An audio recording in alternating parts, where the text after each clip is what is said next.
Good afternoon.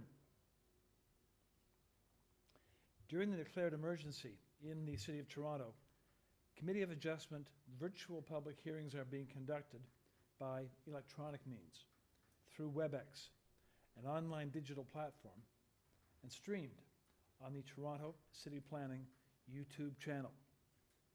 These measures are necessary to comply with physical distancing requirements and a provincial order that limits attendance at public meetings. My name is Bruce Mullock, and I'll be your chair this afternoon. Panel members this afternoon are Sahir Bayat, Yim Chan, Peter Reid, and Nimrod Salomon.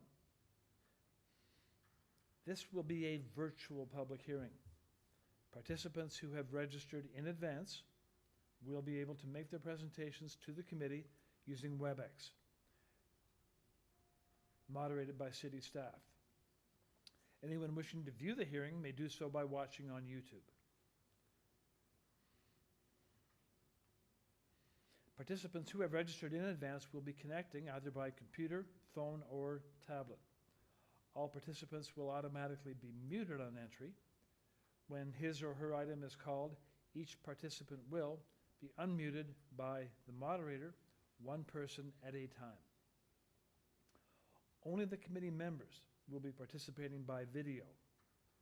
Registered participants will be participating by audio only. We ask that you also mute your devices until you are called on to speak. Land acknowledgement. We acknowledge that the land we are meeting on is the traditional territory of many nations, including the Mississaugas of the Credit, the Anishinaabe, the Chippewa, the Haudenosaunee, and the Wendat peoples, and is now home to many diverse First Nations, Inuit, and Métis peoples. We also acknowledge that Toronto is covered by Treaty 13 with the Mississaugas of the Credit.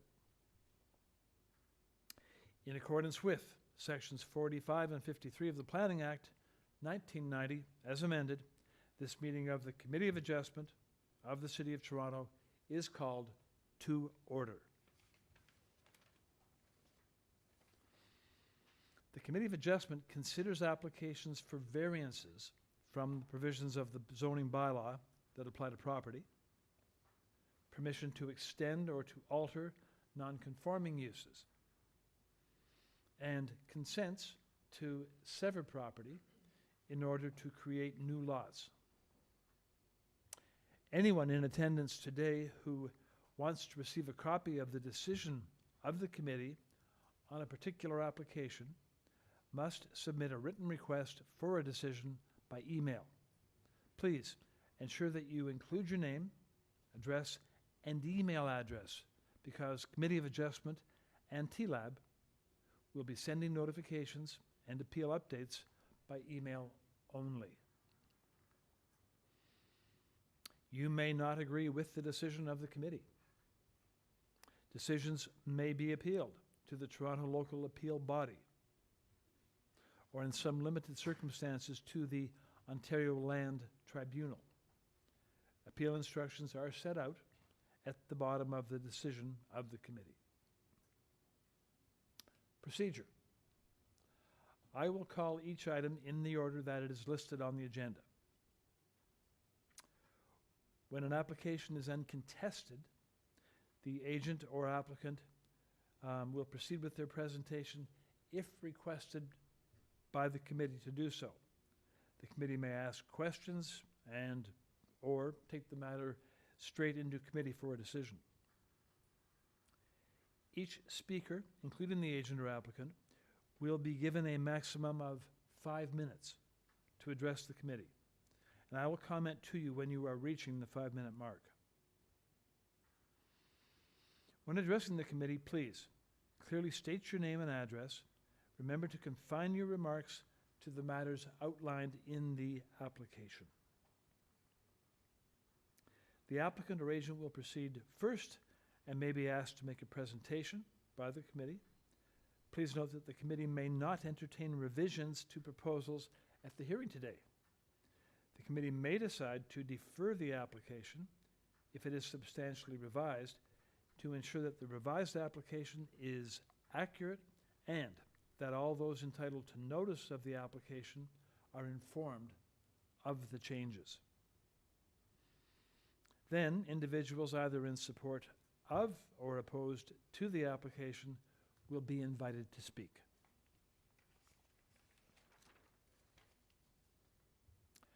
Committee members may ask questions of each speaker after the speaker has finished their presentation. When all the speakers are finished on a particular application, the applicant or agent will have an opportunity to rebut, but only to those issues that were raised by the speakers. And that will mark the end of discussion. The application will then be taken into committee for a decision. Madam Deputy Secretary Treasurer, are there any applications or any requests for deferral? Through you, Mr. Chair, yes, we do have 4 applications, 2 at the 2 p.m. or shortly thereafter time slot, 1 at 3:30 and 1 at the 4:30. So item 24, 708 Euclid Avenue. Item 31, 3106 Dundas Street West. Item 36, 575 Queen Street West. And item 42, 4 Herbert Avenue. Thank you very much.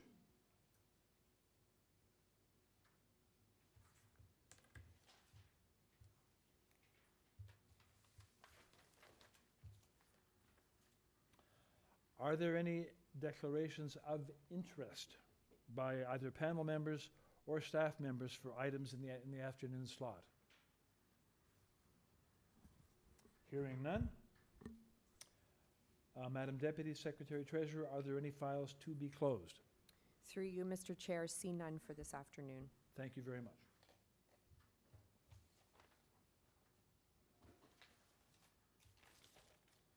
We shall be starting on agenda item number 21, 656 Annette Street. And on this application, the panel has before it the following material. Those submitted by the applicant, there are revised site plans, floor plans, elevations, zoning waiver. Received 27, some revisions received 27 April, others 29 April, some 14 April. There's a cover letter from the agent, 14 April, 27 April. There's correspondence on the availability of permit parking from the agent, a parking easement map from the agent, and presentation materials from the agent received May 3. We do have a commenting report from Community Planning, dated 27 April. And on this application, we have correspondence, both in support and in opposition. In support, correspondence from 312 Quebec, 35 High Park, 130 Kennedy Ave, 712 Annette, 271 Beresford, 682 Windermere Ave, 652 Beresford, 661 Annette, 142 Fairview, 3212 Dundas West, 87 Astoria. Writing in concern, we have correspondence from 755 Windermere and 658 Annette, Unit 1. And writing in opposition, we have correspondence from 654 Annette and 660 Annette.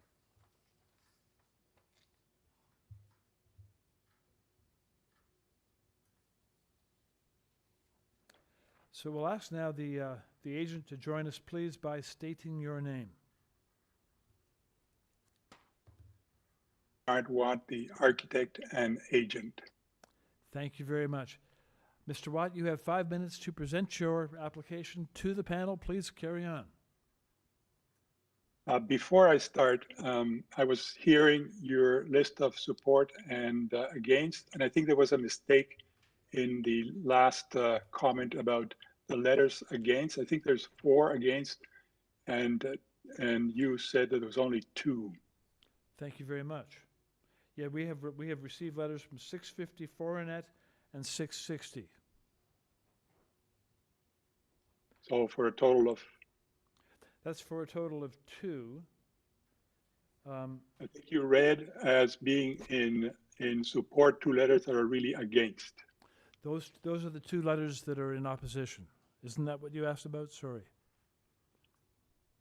No, I may be wrong, but I understood from your explanation that there was 2 letters in opposition. Correct. And what my understanding is that there are another further 2 for a total of 4, and you read those as being in favor.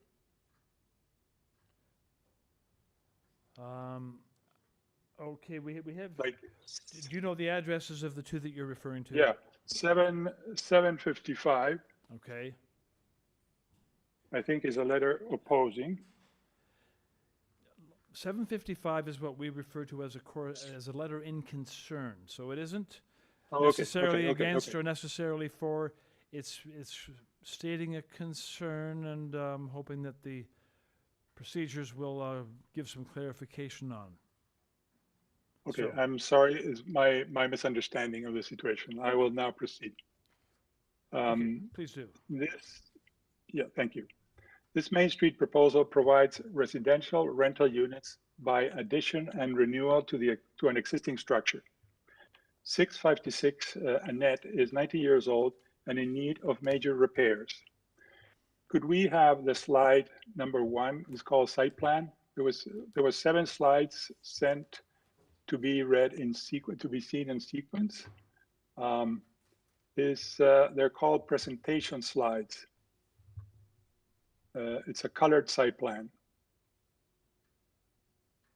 Just give us a moment. We'll catch up with you. Yep.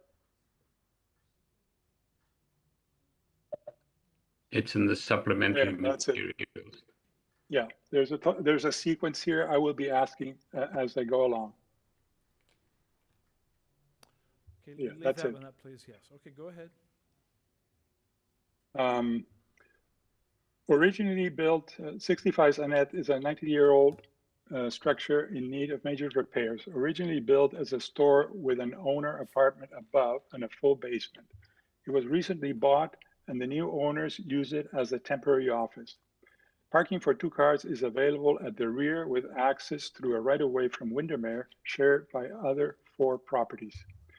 In the north side of Annette, between Windermere and Dury, there are 13 properties that have a mixed-use zoning. 5 of them have commercial space at grade, but 2 of them are vacant. 8 properties are houses, some with rental secondary suites or multi-units. At 588 Annette is a new 5-story mixed-use building with 19 units built 13 years ago. The south side, directly opposite 656, there is a multi-unit apartment building. The official plan designation is mixed-use area, and zoning allows for FSI of 2 times with a maximum commercial of 1 time and a maximum residential of 1.5. The maximum height is 12 meters and the proposed uses are permitted. The proposal adds 2 new floors above the existing and a 2-meter deep rear addition. Before last Wednesday, the proposal included 7 residential units and no commercial space. A request by Bruna Negro of City Planning to reinstate commercial space resulted in a reduction to 5 residential units and commercial space at grade street side. The front half of the basement area below became storage and mechanical, thus reducing the total FSI and the residential FSI. Required bicycles are reduced from 7 to 5 accordingly, with a decrease in their storage size. All 5 original variances remain, but are reduced. Due to time constraints, a revised zoning notice could not be obtained, and a waiver is now in file. Could we have the next slide, please? Front elevation. Thank you. These last-minute changes did not alter the actual structure, as you see in the front elevation here, which is exactly the same as it was when it was 7 units. Variance number 1 is an increase of total GFA from 403 meters squares permitted to 432, with an increase of 7%. Variance 2 is an increase in the proportion of residential GFA from 302 to 389, or an increase of 28%. Walking along Annette, one can see that the current demand for commercial uses does not fill the available commercial space. Retaining the 2 proposed small residential units at the rear makes sense given the pressing demand for residential rental. If the demand changes, these units can be converted to commercial space in the future. Variance 3, long-term bicycle spaces should be located in a building. In this case, 5 bicycles are within the self-contained, weather-protected and enclosed structure that is not in a building. However, in an effort to improve the vehicle maneuvering, we wish to move all bicycle parking into the building basement now become available. The revised drawings do not show this change, so we would like to have a condition added. We will come back to this in our response to the neighbors later. Can we have the 3rd slide? Mr. Watt, I've got to ask you to make your final comments now, please. Yep. Okay. So this one is related to variances 4 and 5, an increase in height. The thick red line is the as of right envelope. The building is set back 1.5 meters on the top floor, so the proposed shadow is quite far back from the as of right shadow that the as of right envelope would generate. Variance number 5 is the distance between the parking space on the eastern lot line is 0.43 meters instead of the required 0.5 meter. A reduction of 7 centimeters of airspace is a very small variance. The 5 variances are minor and a result of the particulars of the existing site and building. The goals of the CR zoning, which have been in place for more than 50 years, have now a chance to be realized with a sensible, attractive, and economically viable building. Thank you. Thank you. Okay. Very good. Panel members, questions? Mr. Salomon, go ahead. Yeah, so from what I understand, there are changes to the variances that are before us. Maybe we should just clearly identify what those changes are. Yes. Variance number 1, which has to do with the FSI, used to be 479 square meters and now is 432. And how does that change the FSI index? So the 2.38 will also change, correct? Correct. That changes to 214. 2.14. Okay. Yeah. Just tell us, just tell us the new numbers, and we'll. Yeah. The variance number 2, residential FSI, changes from 2.38 times to 1.93 times. And the associated area? Is 388.97 square meters. 388.97. Okay. Good. The third variance is long-term bicycle parking spaces. Before it was 7 bicycles, now it is 5 bicycles. Thank you. That's it. All the rest remain the same.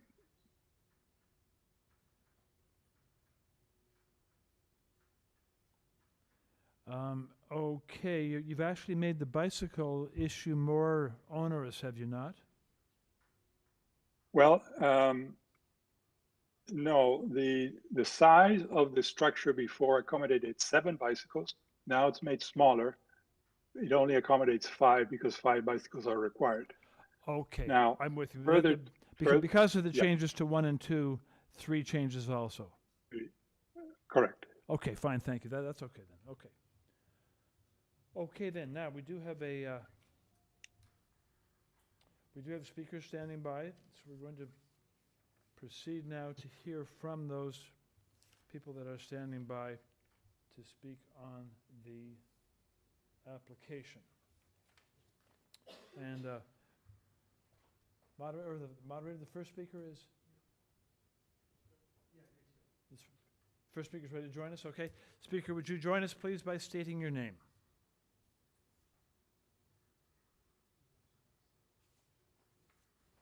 Lorna, you've been unmuted. I'm here just to listen to the commentary, please. Thank you. Could I ask you your name, please? I understand what you said, but just so I know who you are from my list, what is your name, please? Are you Lorna?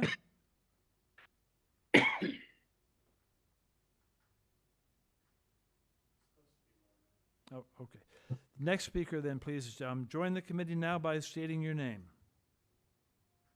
Mr. Chair, Jeremy Carter from 654 Annette Street with my Jennifer Jenkins. Very good. You have 5 minutes to address the committee. Please go ahead and do so. Thank you, Mr. Chair. We're the owner and occupants of 654 Annette. We're here to ask the committee to consider this application not as a series of variances as proposed, but to consider the collective impact of these variances on the neighbors and community. Ask the committee to take a practical lens to the application in addition to a technical one. Technically, the proposal does not meet the intent of the official plan and bylaws. Practically, the application for variances will not work on this lot of this size and situation. We have concerns about the footprint, height, and massing of the proposal, including the following. The last-minute change in use from residential to a portion of commercial technically reduces but still exceeds the allowable FSI, but practically, the footprint, height, and massing all remain the same, causing over-intensity on the site and significant harm to others. The required number of bike storage units also remains high due to the density of units. Please see figure A0. Because the bike storage is proposed to be outside, which requires a variance, and the rear addition pushes into the backyard, which also creates an FSI that requires a variance, the rear parking has insufficient setback to allow for a turning radius of 90 degrees. This is made more difficult because of the narrow lot, also requiring a variance, narrow easement, and winter conditions. This point is further evidenced by the existing appropriate setback of parking by all others along the easement, as seen by garage outlines on figure A0. They are 6 meters or more. The easement further intensifies this site. The altered proposal still exceeds the FSI, and the intensity is even more amplified by the reduction of usable land due to the easement. Development is squeezed into a smaller space than the actual FSI defines. The change in coefficients of the revised plan does not reduce the overall negative impact of this proposal in real terms to the immediate community and 654 Annette's property for many reasons, including the following. Please see A12. The addition of a 4th floor along the section of Annette is uncharacteristic and does not provide adequate step down to our adjacent property. This isn't about a variance of 80 centimeters. It's about adding an unnecessary floor and its associated intensity and harms. There are simply no other 4-story structures adjacent to or in the immediate context of 656 Annette. Please see A2. The construction of the east wall will more than double the size of what currently exists, creating large shadows and causing drainage issues for 654 Annette.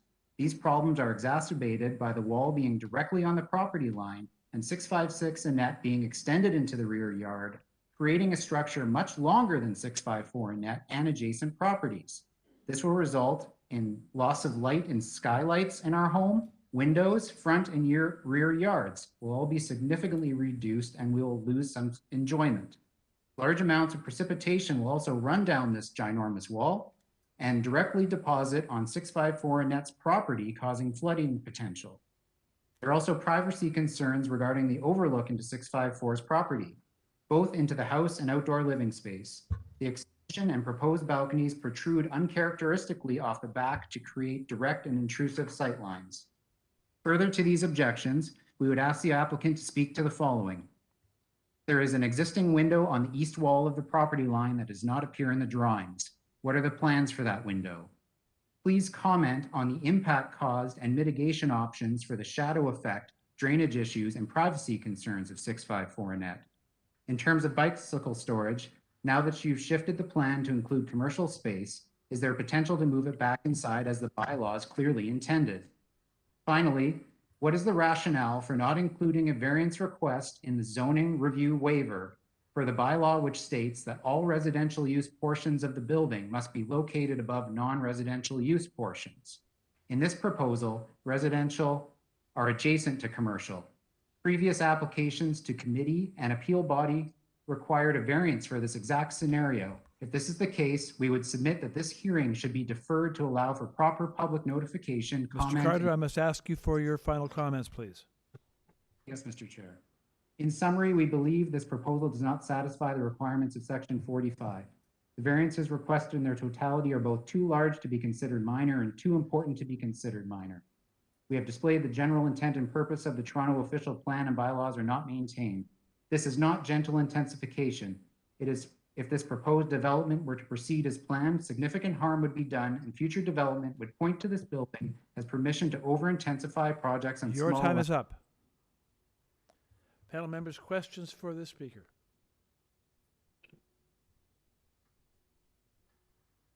Okay, thank you. All right then. Moderator, next speaker. Elizabeth, you've been unmuted. Thank you so very much for allowing me to speak, committee. I don't pretend to be nearly as eloquent as Jeremy.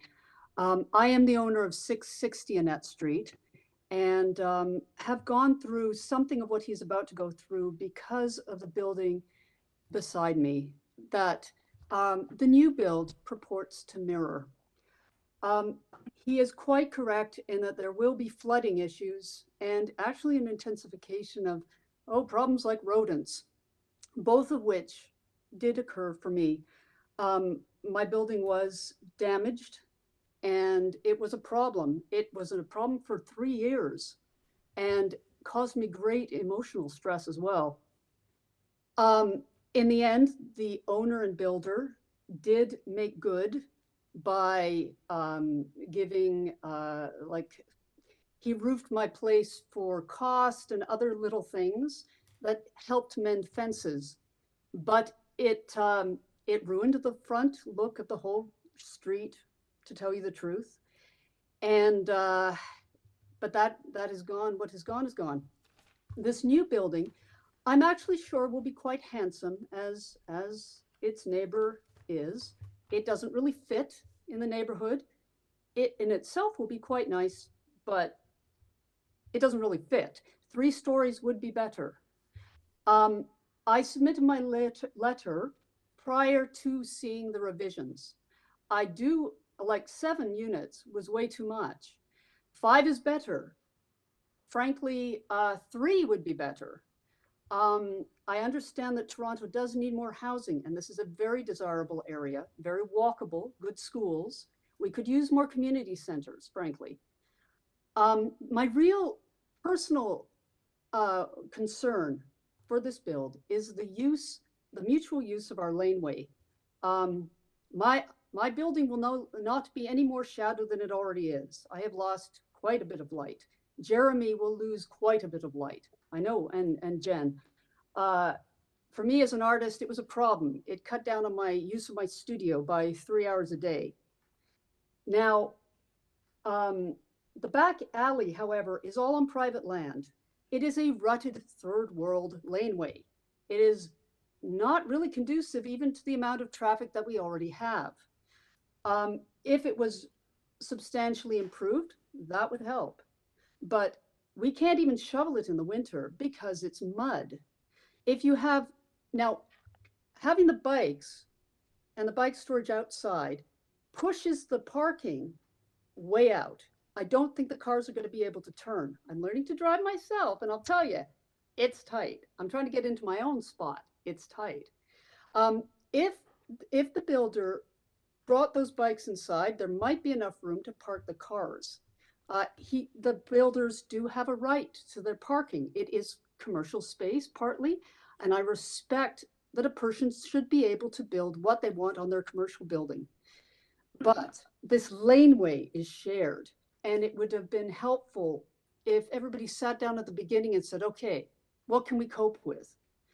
That being said, perhaps we need another set of plans with all the revisions to look at, and ideally without the bike storage exterior, but interior. And I do thank that the commercial space has been returned, because I think it's important to this little corner. The Baby Point Barbers are an ongoing concern. They're wonderful. They've been great for the neighborhood. I was supposed to open a gallery prior to COVID, but the restrictions ended that. I hope to do it again when confidence returns. We have a designer next door, and another commercial space would be great. Perhaps an office or something attractive, a coffee shop. So thank you. I just, perhaps another set of plans and you all have a good look would be good, with some consideration for the improvement of the back alley. And that is all I can say. Thank you very much. Thank you. Panel? Moderator, next speaker with us, please. Bernie, you've been unmuted. Join us, please, speaker, by stating your name.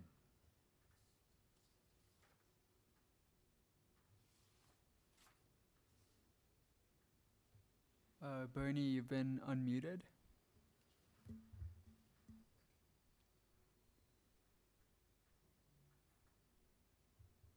Are you able to hear me all right? We hear you now. Could you state your name, please? Sure. It's Bernie Ross at 658 Annette Street. Very good. You have 5 minutes to address the panel. Go ahead, Mr. Ross. Thank you. Thank you. I think there may be some confusion because the letter that we sent in was in opposition, and it may have been received differently. So if we could just make note of that our letter was absolutely in opposition. So your address again is number? We are 658 Annette, directly 658, directly adjacent. Okay, thank you. Go ahead. Okay, so we really only have two major challenges with what they're proposing to build. If you can bring up the south elevation, the colored south elevation drawing that they presented. I'm sorry, I'm just checking for the slide number now.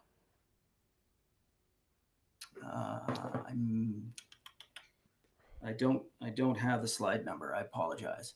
But if you could flip through the screen here. Yes, that'd be great. Thank you. So on our third floor, we have 5 rooms. We have 2 bedrooms, we have 2 bathrooms, and an office space. Of the 5 rooms, 3 of those rooms, the only light is on the east side. So their build to us is not a minor variance in our opinion, because it completely shadows any light coming into 3 of the 5 rooms on our third floor. We propose to ask the committee if there's a way for them to design some cutouts in their building that would allow for more light to reach those rooms. So that's sort of our first thought for the committee. Secondly, if you can see at the rooftop is an outdoor garden patio space for our family, and you see they've drawn an individual there standing there, and from the line of sight you can see our entire easterly view is blocked. Oh, if you could go back to the south elevation design. Yeah, thank you. So if you see the individual they've drawn at the top there on our rooftop, so the entire easterly view at eye level, at eyesight, is wiped out by this design. So again, this is not a minor variance in our opinion, and its impact on our home and our enjoyment of our property. So our proposal for the committee would be that they delete the 4th story south-facing unit. And I'm just going to read my notes here. The design itself is already over the FSI requirement. So by removing the 4th story south-facing unit, we are removing square footage, square meters, and therefore the variance they're asking for would be reduced. So by reducing that variance, we're going to not only preserve our enjoyment and our privacy, et cetera, on our rooftop outdoor space, but we're also going to allow light into those 3 rooms on our 3rd story. So we really feel this is a reasonable request. And aside from those 2 issues, the cutouts to let in more light and the removal of a 4th story south-facing unit, we also agree that perhaps the proposal could be adjourned until we have a full set of plans with all of their changes and all of these variances that Jeremy and Elizabeth did a great job in explaining the concern to the neighbors. Drainage has always been a problem between the 2 buildings. Parking, the laneway, as Elizabeth explained, is already an absolute nightmare in the wintertime. So now we're going to push a building into that without, as Jeremy said, 90-degree radius turns. So I do think that a step backwards here to revisit what exactly they're planning to do about those issues, along with things like bicycle storage, would be valuable to the community. We'd also like to see, as Elizabeth mentioned, we'd like to see the retail and commercial space preserved. This is something that Annette Street can offer that residential streets in the area can't offer. I'll ask for your final comment, please. Very good. We'd like to see a deferral until all these variance requests have been addressed in a proper set of plans that we can have analyzed. Thank you. Panel members, questions for this speaker?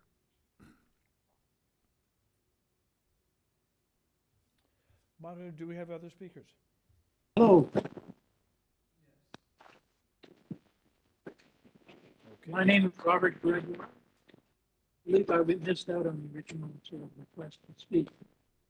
Can you hear me now? Robert, you're coming in and then fading out. So let's give it a try. And you have All right. you have 5 minutes to address the panel. If I'm not hearing you clearly, I'm going to stop you. Go ahead, though. All right. I'm a retired architect with about 40 years experience in residential and commercial.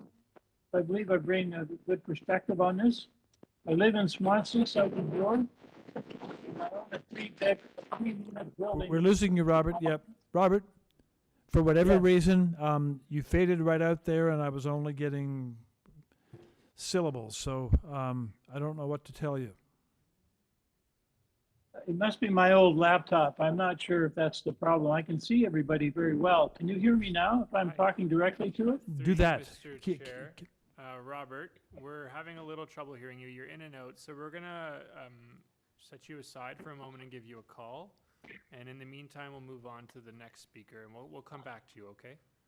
You can call me on my cell phone if you wish. Sounds good. Thank you.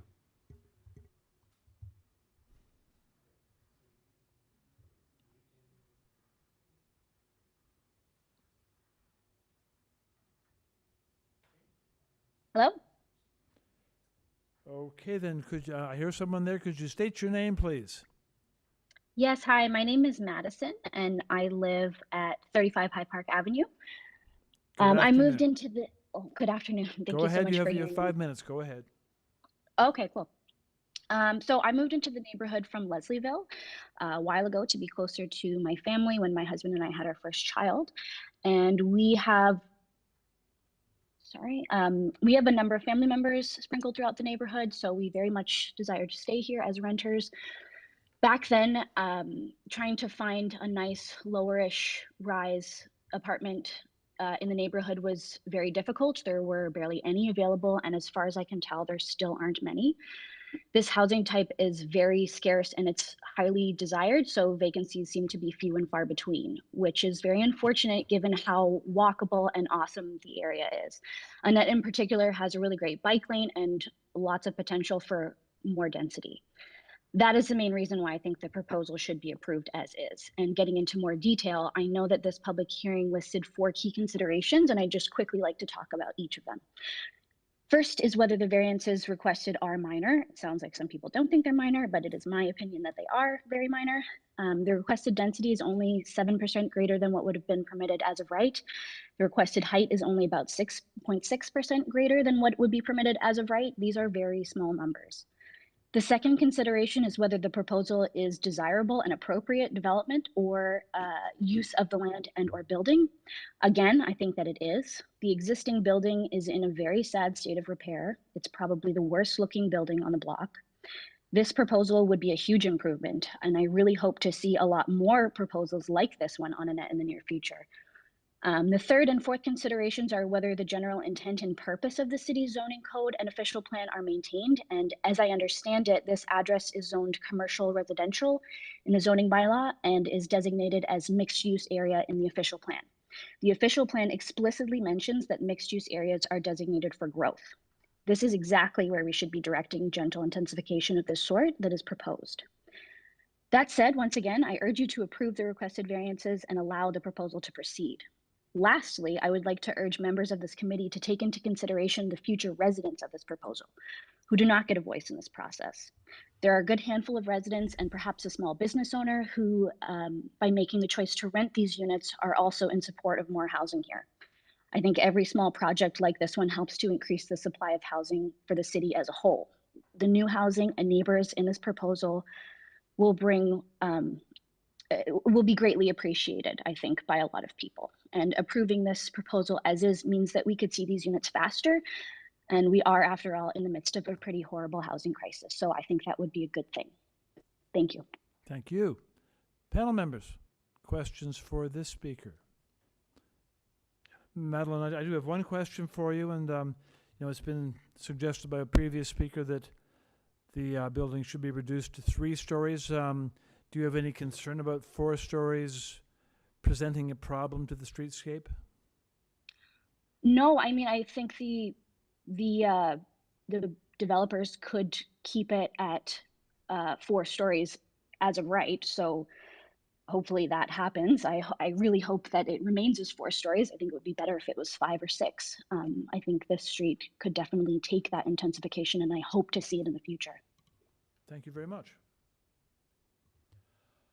Okay, do we have a good line yet with Mr. Gregoire?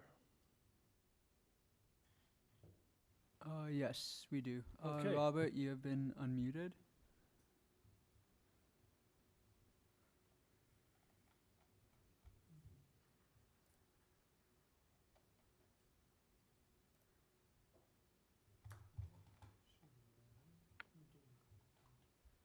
Robert, you have been unmuted.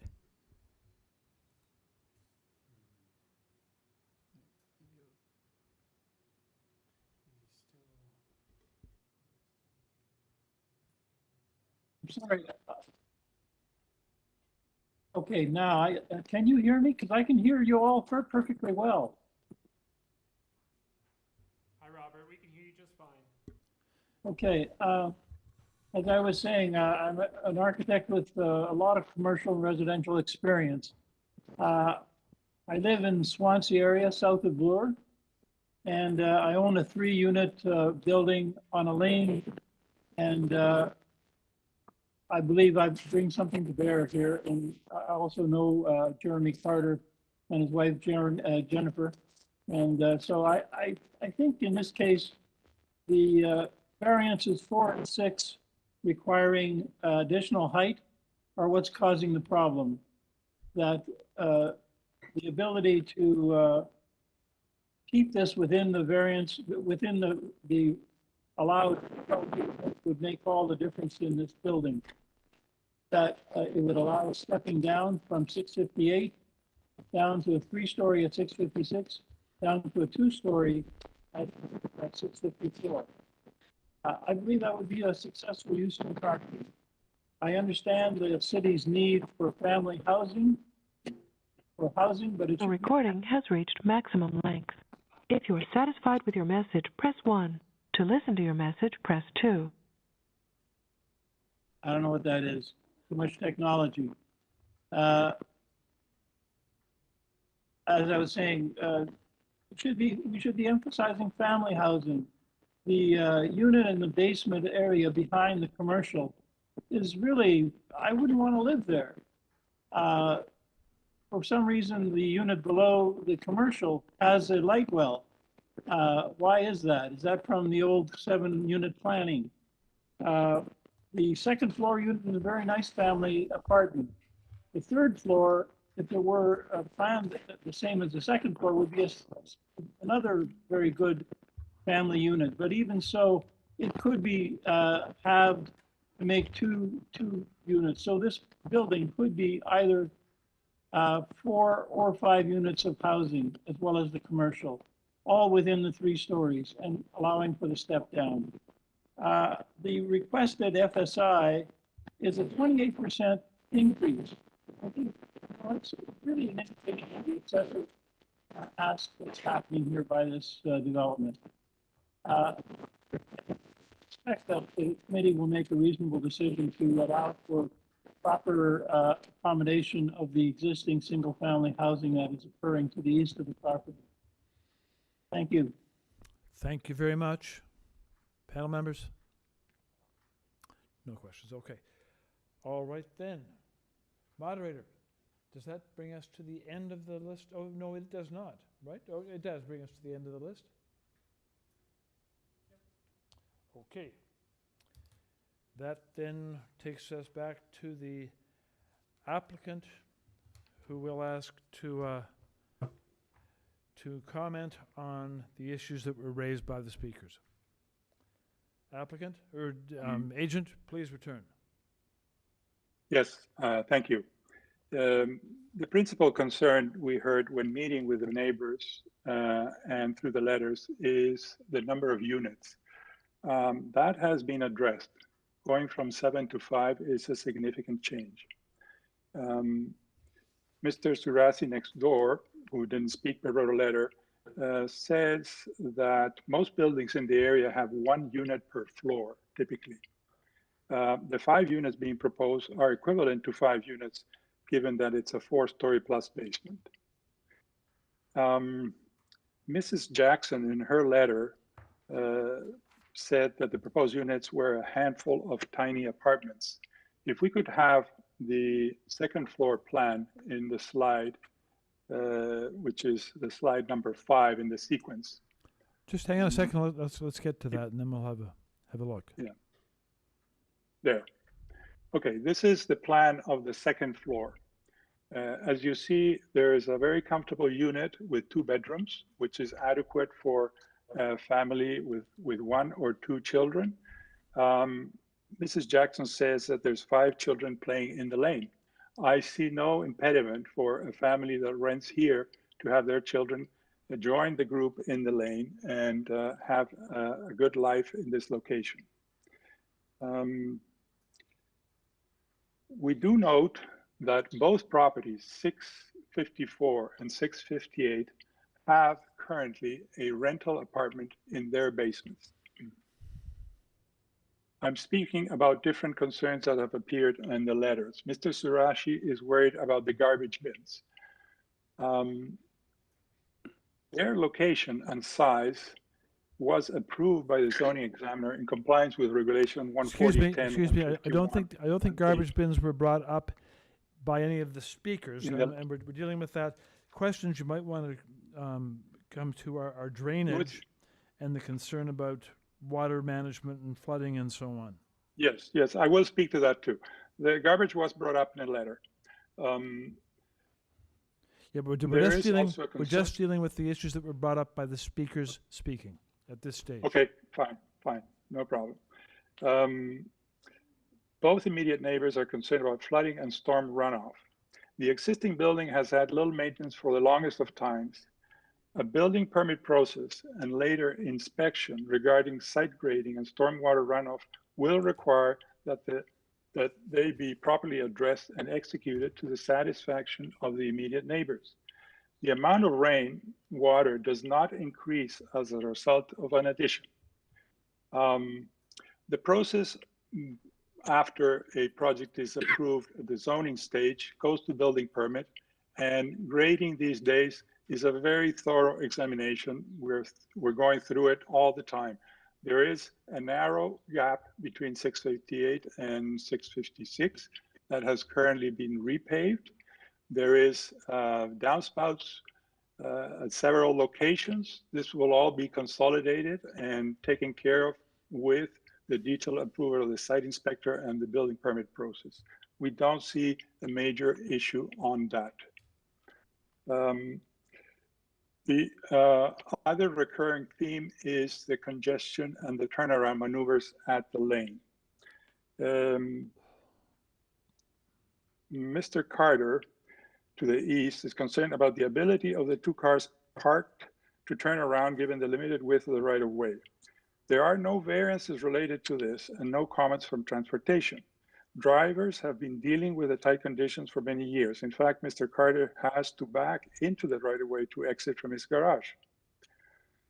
What we want to respond specifically in relationship to this issue, which together with Elizabeth's comments about the state of the lane, leads me to believe that an initiative to improve the conditions of the laneway could come right along with this building proposal.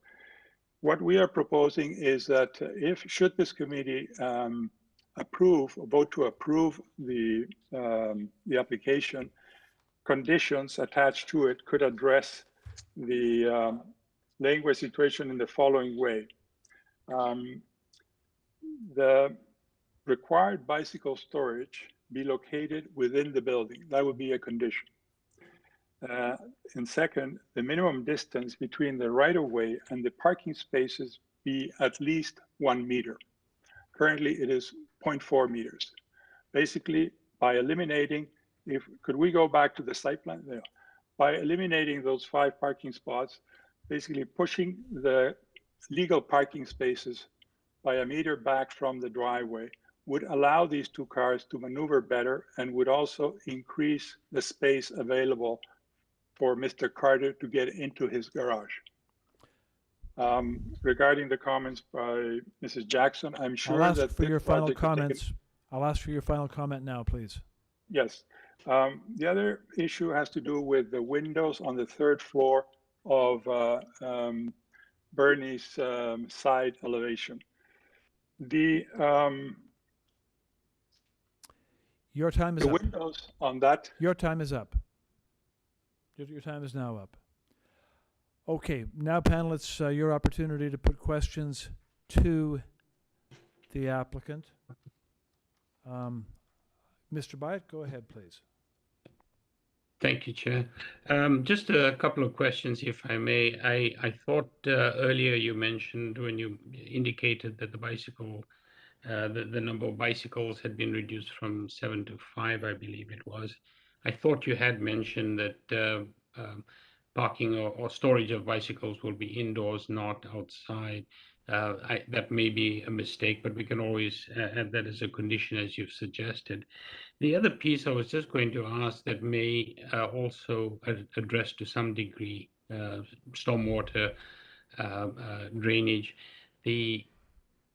The paving that you will apply in the parking spots that you're talking about at the rear of the building, I don't see any indication of what materials you would be using, but would you be amenable to the idea of having a porous surface for the parking spaces so that water can drain straight through?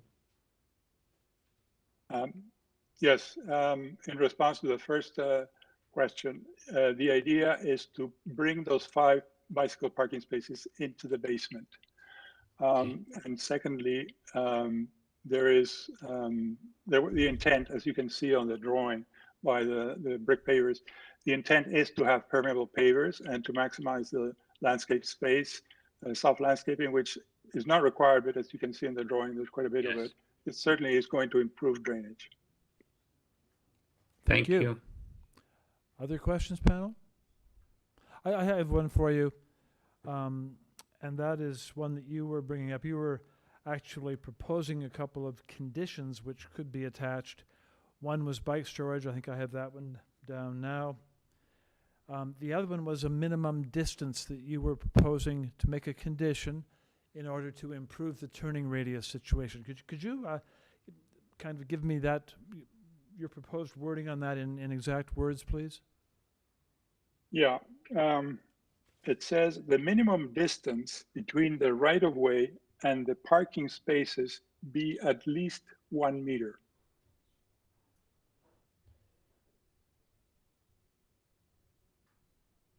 Thank you. If I may just add something, I was cut off from my presentation, and one item I think is important. There was a third condition I was going to propose in response to privacy to the side yards, and it says west and east facing rear balcony guards to be translucent glass to a height of 1.5 meters. I'm sorry, just so we have that down, which balcony was that? Which level? All balconies at the rear. All rear balconies. Second, third, and fourth floor. Yeah, all rear balconies. All rear balconies, east and west sides, what we call privacy screening. We call it privacy screening. Okay. Is that wording okay with you? This Yes. is assuming that the panel is even interested in approving your application, but I just want to get the wording down. Okay. All right. Panel members, any other questions? Ms. Chan, go ahead, please. Just to a clarification question. You proposed the bicycle storage will be in at the basement level. How do you get to the basement by other units? Is it through the front lobby only? Or? Let's pull up the basement. No, pull up the basement they have two. Actually, the ground floor layout. We could have the ground floor layout. We're just going to get the ground floor layout, okay? Mm-hmm. Yeah, ground floor layout is the connection to the outside. So that's I think drawing number A3.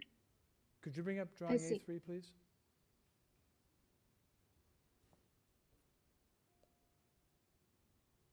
Further back. No, the drawings. Go forward. Keep going.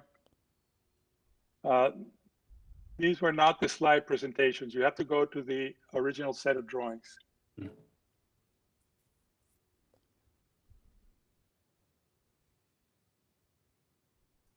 Just give us a moment here and we'll catch up.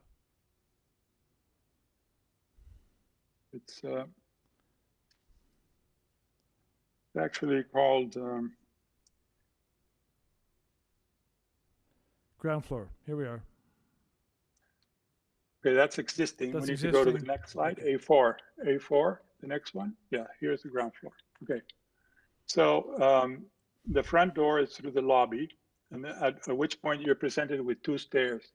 One goes to the upper units, and one goes to the lower units, to the basement. So if a person wishes to bring their bicycle to the front lobby, it would choose the stair going down and then into the room that stores the bicycles. However, if you're coming from the back, say from the laneway from Windermere, you go through this little walkway in front of the garbage, and you enter that door, and again, you have two choices, a stair going up and a stair going down. You take the stair going down, and that'll take you to the basement bicycle storage.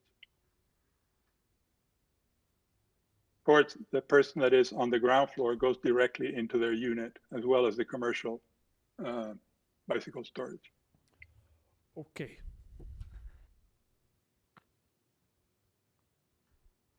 All right then. Are there any more questions for the applicant panel? If there are not, let us take the application into committee for discussion, moving toward a motion. Does anyone have any comments on the application? We're now in committee. Mr. Byatt first, followed by Ms. Chan. Go ahead. Thank you, Mr. Chair. I'll start off by saying thank you to the applicant for all the revisions that they've made and the adjustments that they've made. I also take into consideration both the neighbors to both sides that have shared their comments, as well as the person that was in support of the application. I think they're all very articulate in their own ways. I personally think this is a very practical change to the neighborhood and a much needed one. This building won't be out of keeping with the neighbor 658, whose the roof line or the height of the structure, I imagine it's the access to the rooftop, is about the same height as the proposed structure. So in terms of height, I don't think there's an issue. I think this would be, and the fact that the applicant has brought forth the proposal for I believe it's 4 different conditions that would be acceptable to them, I think is commendable. So I would be quite in support of the application with the 4 conditions that I've recorded. Thank you. Other comments? Only if you want to, Mr. Salomon, go ahead. Oh, sorry, Ms. Chan is next, Mr. Salomon after that. Go ahead. Yes, actually, I echo a lot of comments already been made, and I think that this proposal, if you look at in terms of the variances, I think that is still classified as minor and is a moderate intensification, and I think it's very good that it can actually increase the affordable housing stock. I'm not too concerned about the size of the basement or the smaller units, because I think the upper 4 units are good size units and well designed, and the smaller unit is just to provide a variation of affordable housing. I'm not too concerned with the height either, because it's the next door neighbor, the main wall height is very comparable. And in the beginning, I was a little bit concerned if the basement on the street front is used as storage and mechanical units. Why do they need that light well? But when I look at number 658, they have a basement walkout too. So I think that doesn't bother me as much. I mean, in general, I think that the applicant make a good effort to make this work, and I'm in support of it. Thank you. Thank you. Mr. Salomon, go ahead. Yeah, I have concerns with the proposed 4-story height. I think the diagram that the applicant was showing of the rooftop on the adjacent building, I don't think it's actually correct, because it's not the entire roof that has that rooftop walkout. It's only a very small portion. So in fact, the building to the left of Well, let's put that back up again. Could you put that up again, the 2 buildings, the front elevation? Thank you. Yeah, so we have, by looking at this, you have the impression that that rooftop walkout takes up the entire roof of that building, when in fact, when you look at Google Street View, you can clearly see that that rooftop element is inset quite far from the front of the building. And so in fact, I think that this 4-story building is not appropriate it's not an appropriate buffer to the adjacent 2-story residential building on the right. And I think a 3-story building would be more appropriate. Thank you. Mr. Reed, go ahead. Thanks, Chair. I agree with most of the comments made by Yim and Zahir. I think that this is a really nice project, and the applicant has, I think, made some very strong efforts to make this sensitive to the neighbors. But I think it's also important to remember that in looking at the variances, they are really quite small, and I think that is because it's within a mixed use zone, right? This isn't neighborhoods, and so if we're going to get any kind of density off of actually major streets and into smaller arterials, I think this is exactly the way to go. I think that the neighbors being in support of a commercial use on the site, I think that's really commendable as well. But I do think that this is a well-designed building with very minimal impacts on the neighbors, so I'll be supporting it. Thank you very much. And for my part, I will be also, I think, with the revisions to the variances, plus the quite insightful four conditions that the applicant proposed, that the application meets the four tests. Is anyone ready with a motion? I'm sorry, just the Deputy Secretary Treasurer may have something here to say. Sorry, through you, Mr. Chair. I know that there's been revisions to variance number 1, 2, and 3. Is there any revision to the purpose, or is it still staying as 7 residential units? Sorry, I think that needs to be, I don't think we've, no, I think that needs to change too. Yes. So, no, it is stated now as a 5-unit building, so I'm going to go back to the just for clarification to the from applicant for please. clarity. Okay, agent, back to you now. The waiver has a heading called "Purpose of the Application," and it speaks to the revised version. Yeah, okay, we're dealing with our public notice here. So our public notice right now reads, the ground floor will be converted from commercial to residential uses and a total of 7. That's got to come out. That whole last sentence has to come out, because we still have the commercial, and we have only 5 units. So the last sentence of the purpose on the public notice, needs to be deleted. Or through you, Mr. Chair, we could, if it is only 5 residential units, then instead of saying a total of 7 residential units will be provided, we can say a total of 5 residential units will be provided.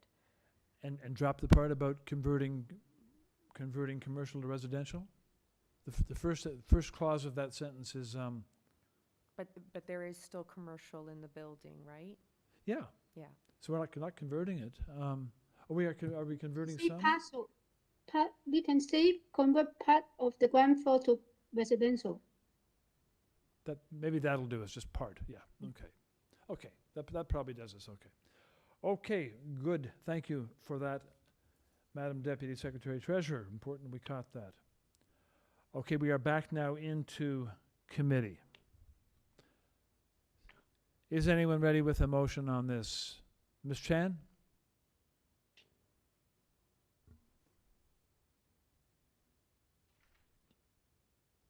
I'm going to give it a try. Maybe my members You're will. muted. I'm going to try with the conditions. With amended variances, I propose to no, I'm sorry. I move for approval with conditions, the 4 conditions. The first one is there will be 1 meter setback of the parking space from the lane or from the property line. And then the bike storage will be inside the building. And the third one is permeable paver will be at the parking space at rear. And what's the 4th one? The 4th one, I think, is privacy screening. Oh, okay. Yes, that one. Okay. So with all these 4 conditions and also forestry. There's no forestry. That's it? No. 4 conditions, yeah. And the revisions. Could I just make one suggestion, Yim? Okay. For the first one, for the 1 meter setback from the property line, I think we should say 1 meter setback from the right of way. From the right of way. Okay. Yeah, So I wasn't sure. Yeah, I wasn't sure from the lot line or from the lane, or so it should be from the right of way. we could maybe use this wording. Think about this wording: the minimum distance between the right of way and the parking spaces will be at least 1 meter. Yes, yes. That sounds great. Okay, that's okay. And the privacy screening relates to all rear balconies. Yes, is it the west and east and west side only? East and Not the north, east and west right? sides, all rear balconies. Yeah. Yes, yeah. Okay. I think I'm going to just check that staff have captured that. Very good. Is there a second to that motion? It is seconded by Mr. Byatt. So, moved and seconded to approve the amended application, subject to the 4 conditions that we've stated. All those in favor, show of hands, please.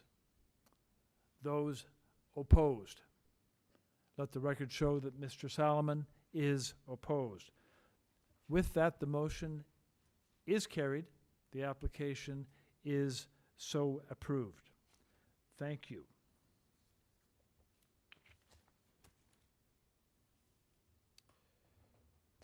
And that moves us to item 22, 153 Roxborough Street East.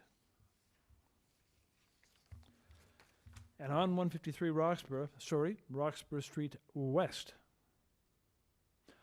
On this application, before the panel are applicant submitted materials further from the agent on 25 April, staff report urban forestry, and 5 form letters in support from 74, 151, 155, Roxborough,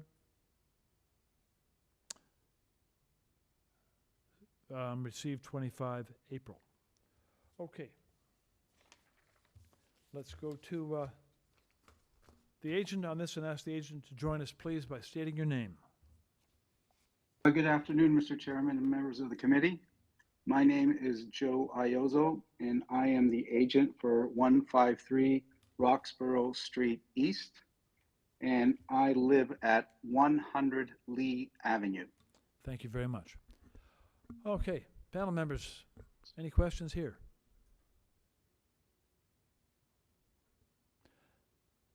I think it's pretty clear what you want. I think we can take the application into committee for a motion. Does anyone has a comment first, or we can move to a motion? Mr. Reed, go ahead. I'm happy to bring a motion. I think the variances being requested are minor, and I think that the depth of this house being proposed is in line with the pattern of development on this larger block. And I think the way that the rear windows have been oriented will minimize overlook and any other negative impacts in the rear. So I move approval of this application subject to urban forestry condition 2. Thank you very much. Second to that motion is Mr. Byatt. It is therefore moved and seconded that the application be approved subject to forestry. Those in favor, show of hands, please. That's a unanimous vote to carry the motion, and that application is approved. We go on to number 23, 98 Hogarth. And on 98 Hogarth, before us are submitted materials, revised materials from May the 2nd, revised zoning waiver May 2nd, cover letter from the agent May 2nd, previous decision 2021, in order to comply, November 3. There is a staff report from Urban Forestry, a letter from Councillor Paula Fletcher, and opposition from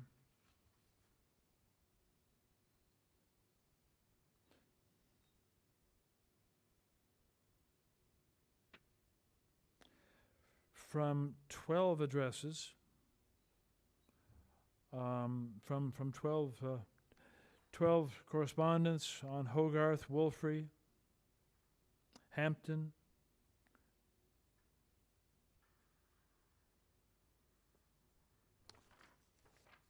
so that's the correspondence we are dealing with. Let's have the applicant join us, please. Yes, sir. And you can do so by stating your name. Oh, my name is Danilo Marquez Marasigan, representing the owner of 98 Hogarth Avenue, so Carmelo Mitzi and Royal Hill Homes. Thank you very much. Okay, you have 5 minutes to present your proposal to the committee. Please go ahead. Good afternoon, Mr. Chair and member of the committee. Again, my name is Danilo Marquez Marasigan, representing the behalf of the owner of 98 Hogarth Avenue. An application was made on December 8, 2021 to Committee of Adjustment to allow 5 variances as follows. The height from 10 meters to 10.690, the FSI of required 0.6 to 1.01, the height of main walls of proposed 10 meters and applied with the required 7.5 meters. The proposed building depth of 17.13, where the required is 17 meters. The side yard setback, since there was a proposed side door, the required setback is 0.9, where we have proposed 0.46 and 0.58 respectively. The application was denied by committee, resulting in the following changes being made. The height of the main wall had been reduced to 7.5, in keeping with the bylaw. The building depth of 17.13 has been reduced to 17 meters, hence no minor variance is required. Since the door was proposed on the side yard, where 0.9 side setback is required to meet the bylaw, we have removed the door, which allowed the side yard to be 0.460 in keeping with the bylaw standard. As a result of these changes, only 2 variances are now required. One is for the height of the building, where the bylaw requires 10 meters, and originally we are proposing 10.690. We have now redesigned the building, and doing so, we have reduced the height of the building, and we have sloped the front and back of the building to make it less intrusive. This was also commented by the city planner, resulting the adjustment of the front elevation design. Hence, we are now proposing a minor variance to allow changes in height of 10 meters to 10.328 meters. This has been achieved by adjusting the 3rd floor from what was originally proposed. Our research has shown that the following height has been approved by the Committee of Adjustment in the vicinity: 51 Hogarth, 11 meters; 55 Hogarth, 11.31; Grandview Avenue, 10.7; Albemarle, 11.69; 10 Albemarle, 11.61; 17 Albemarle, 10.65; 35 Albemarle, 10.7 meters. All of these heights exceed our proposal of 10.38, and no precedent has been set by our proposal. With respect to the FSI bylaw allows FSI of 0.6, we have reduced the FSI from the original application from 1.1 to 0.98 on this proposal. This area is required to make more efficient use of the building space to provide for family accommodation, which is necessary in the city. Again, from our research of previous application approved by the Committee of Adjustment, we note the following FSI: 51 Hogarth, FSI 1.06; 147 Hogarth, 9.75; 114 Wolfrey Avenue, 1.39; 34 GARNOCK, 1.03; 33 GARNOCK, 1.06; 20 GARNOCK, 1.01; 8 Albemarle, 1.48; and 35 Albemarle, 0.95. The above shows that FSI greater that we are proposing that were approved in the vicinity. Hence, this would suggest that no precedent will be set by this application. Mr. Chairman, member of the committee, my client has listened to concern expressed by the neighbors and has made changes to the building, which now only requires 2 variances. Given the shortage of family accommodation in the city and the recent comment by the Premier to provide more housing for the growing population, I believe that the compromise we have made to the two variances requested make efficient use of the existing infrastructure in the part of the city which has been planned to accommodate such proposal. We also note that our proposal meets the four tests of Section 45 of the Planning Act, both individually and collectively, and in my opinion, constitute good land use of planning. It is unfortunate that the cooler heads did not prevail during construction of this subject building. Notwithstanding, my client has made an attempt to satisfy the concern of the neighbors. He has acknowledged the part of building contravening the building permit 2144896. I must ask you for your final comments, please. Which issued on August 30th, 2020, resulting in this matter now being brought to the Committee of Adjustment for relief. Finally, the committee should be aware the planning department raised no objection to this revised application, and application to the urban forestry has submitted to replanting the trees. Thank you. Thank you. Panel, we have about 6 or 7 registered speakers. Question, Mr. Salomon, for the speaker? Yeah, Mr. Chair, I'd like to make a comment. I think this application should be deferred. We received revised plans only yesterday. And so that means that the public as well probably hasn't had a chance to review this in sufficient detail. And I think this should be deferred to a future meeting. Well, then let's we'll take it into committee right now then to discuss that idea. Panel members, anybody else feel that way? My own feeling is we should go ahead and hear it as it stands. Well, I guess the concern I have is if we have many applications that are now submitting literally last minute, the day before the hearing, significant revisions that doesn't give us an opportunity, sufficient time to really review it in the kind of depth that it's required. And I just don't think it's appropriate. I'm thinking, I mean, I do recognize that, but I also think about the valuable time of staff and of this committee in wading through the applications that come before us. And But I don't think it's a good use of staff time, of a committee's time, because we haven't had the sufficient opportunity to review the kind of material. We've had over 1,700 pages of material submitted to us to review. Okay. And if everybody decided a day before the hearing to submit new revisions and new material, we'd never be able to get through the agenda. Agreed. It would be chaos. Mr. Byatt has a comment here, and perhaps others do as well. Go ahead, Mr. Byatt. Just very quickly, this particular application, I remember it when it was refused previously. I've also read all the comments that people in opposition have made, and in keeping with recognizing all the issues that arose the first time, and presumably in the minds of many people opposing, those issues haven't gone away.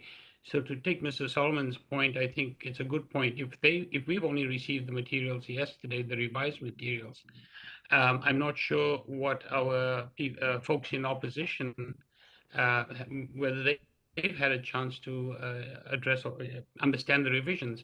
So it might be worth asking members in opposition if they would prefer a deferral or not.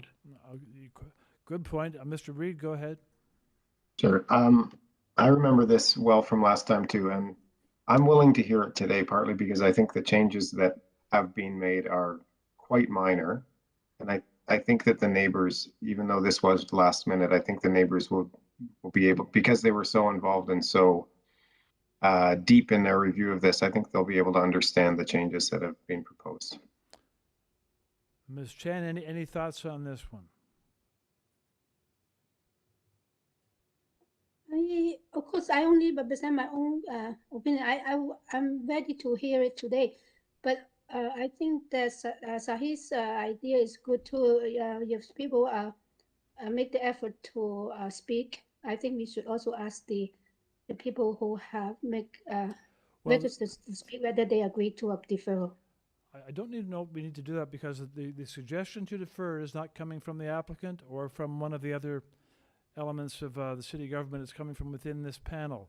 So I think we could take a vote here within the panel as to whether or not we hear it today or canvass the registered speakers about their willingness to have a deferral and be guided by that. Mr. Reed?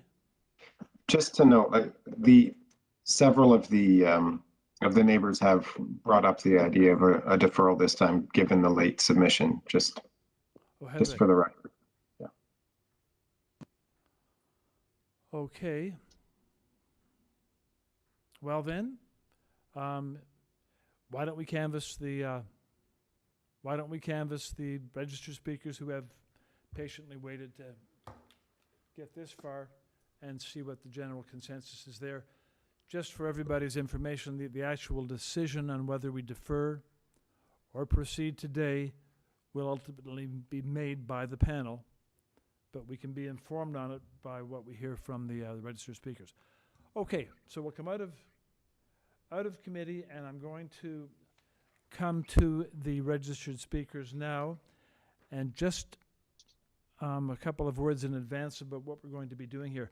I simply am going to ask you one question, and that is, would you like to see this application heard today and then approved or refused by the panel?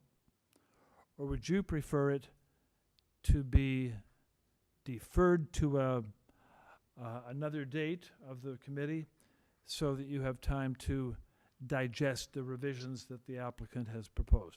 So that's the question. I'm going to start and just go through the list of speakers with that one question.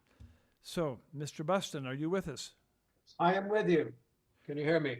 Yes, I can. Would you be in favor of deferral, or would you be wanting to hear the application now? I'm in favor of deferral, although I am constantly annoyed at having to repeat this process over and over again, even though he's made very few changes. But let us defer this. I think it's fair that everybody gets a chance to see and comment and study the changes. Bringing them in on the 2nd of May is just not fair. Thank you. Thank you. Mr. Richard Symes. Through you, Mr. Chair, I've tried calling him twice. Okay. He hasn't picked up. Diana Chastain. We had no time to look at his, we haven't been happy in the past. Yes, deferral. Thank you. Wayne Dowler.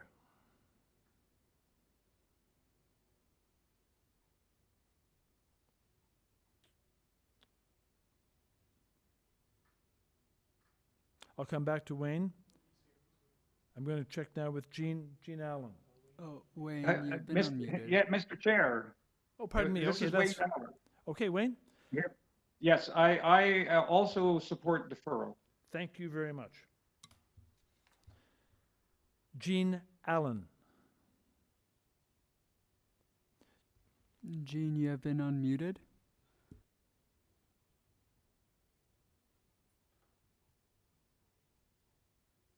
Jean Allen. Yes, I'm here. Can you hear me? We do hear you, Jean. Question. Okay. Do we hear this Yeah. now or defer? I support deferral. Thank you. Elizabeth Mitchell. Hi, Elizabeth, you have been unmuted. This is Elizabeth Mitchell. Yes, good day. Good day. I wrote to the panel when I realized that the applicant had changed plans. I wrote to the panel on April 29th to say we were not only requesting an adjournment, we would have preferred that it get dealt with as by the panel as a matter of paper, so that none of us had to appear here today. Quick question for you, Elizabeth. Quick question where we're here now. Are you in favor of deferral, or do you want to hear it now? The only fair thing to do is to defer. Thank you. It would be very unfair to the neighbors to have to go ahead with this thing about which we've had no notice. Very good, thank you. And lastly, Heather Bailey. Through you, Mr. Chair, I think Heather's left. Okay. Okay, very good. All right, well, your wisdom panel shows on that one. I'm glad that we checked with the registered speakers because they were unanimous in wanting deferral. So, decision is up to the panel. So we'll take it into committee on whether or not to defer. Is there a motion? Mr. Solomon, go ahead. Yeah, I'm going to move a motion to defer the application and that when it comes back, that a revised zoning notice be provided so that it clearly sets out what are the new variances that are proposed. Very good. Is there a second to that motion? It is seconded, Mr. Byatt. Moved and seconded to defer, subject to the condition of deferral being accompanied by a revised zoning notice. Those in favor, show of hands, please. Those opposed. Let the Peter record Reed show that seconded. Mr. Reed is in dissent. The motion is carried, and this application is deferred to allow neighbors to digest the changes that came in quite late. We move on to number 24. Yes. Got what we needed. What? Number 24 is 708 Euclid Ave, and I understand, I'm going to have the agent join us because I understand there's a request to defer here also. So, agent. Hi, good afternoon. This is Wanda Fong for 708 Euclid Street. Good And I am afternoon. requesting for this to be deferred because we addressed some of the concerns and recommendations from Planning Committee, but we haven't had a chance to review this with the zoning examiner yet. She was not able to turn it around. And so just in the interest of everyone's time, I'd like to just defer it so we have some time to go back and make sure that we have everything in place and the information presented is correct. Thank you very much. Okay, we'll go into panel, we'll go into committee then on this application. There's a request to defer before us. Ms. Chan. I move to approve the deferral. I think it's a reasonable request. Thank you. Second to that, it is seconded, Mr. Reed. Moved and seconded to defer number 24. Those in favor, please show hands. Carried unanimously the motion, and number 24 is deferred. Number 25, 60 Riverview Gardens.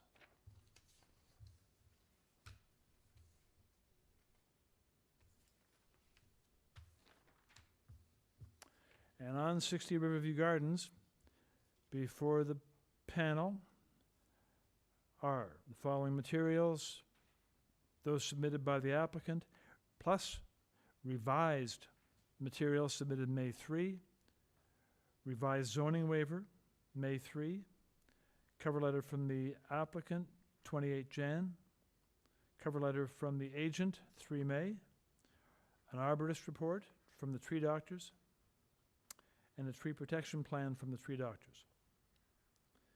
There is a staff report from Urban Forestry. There is correspondence in interest or concern from 57 Old Mill Drive. And there is opposition from 55 Old Mill Drive and 51 Old Mill Drive.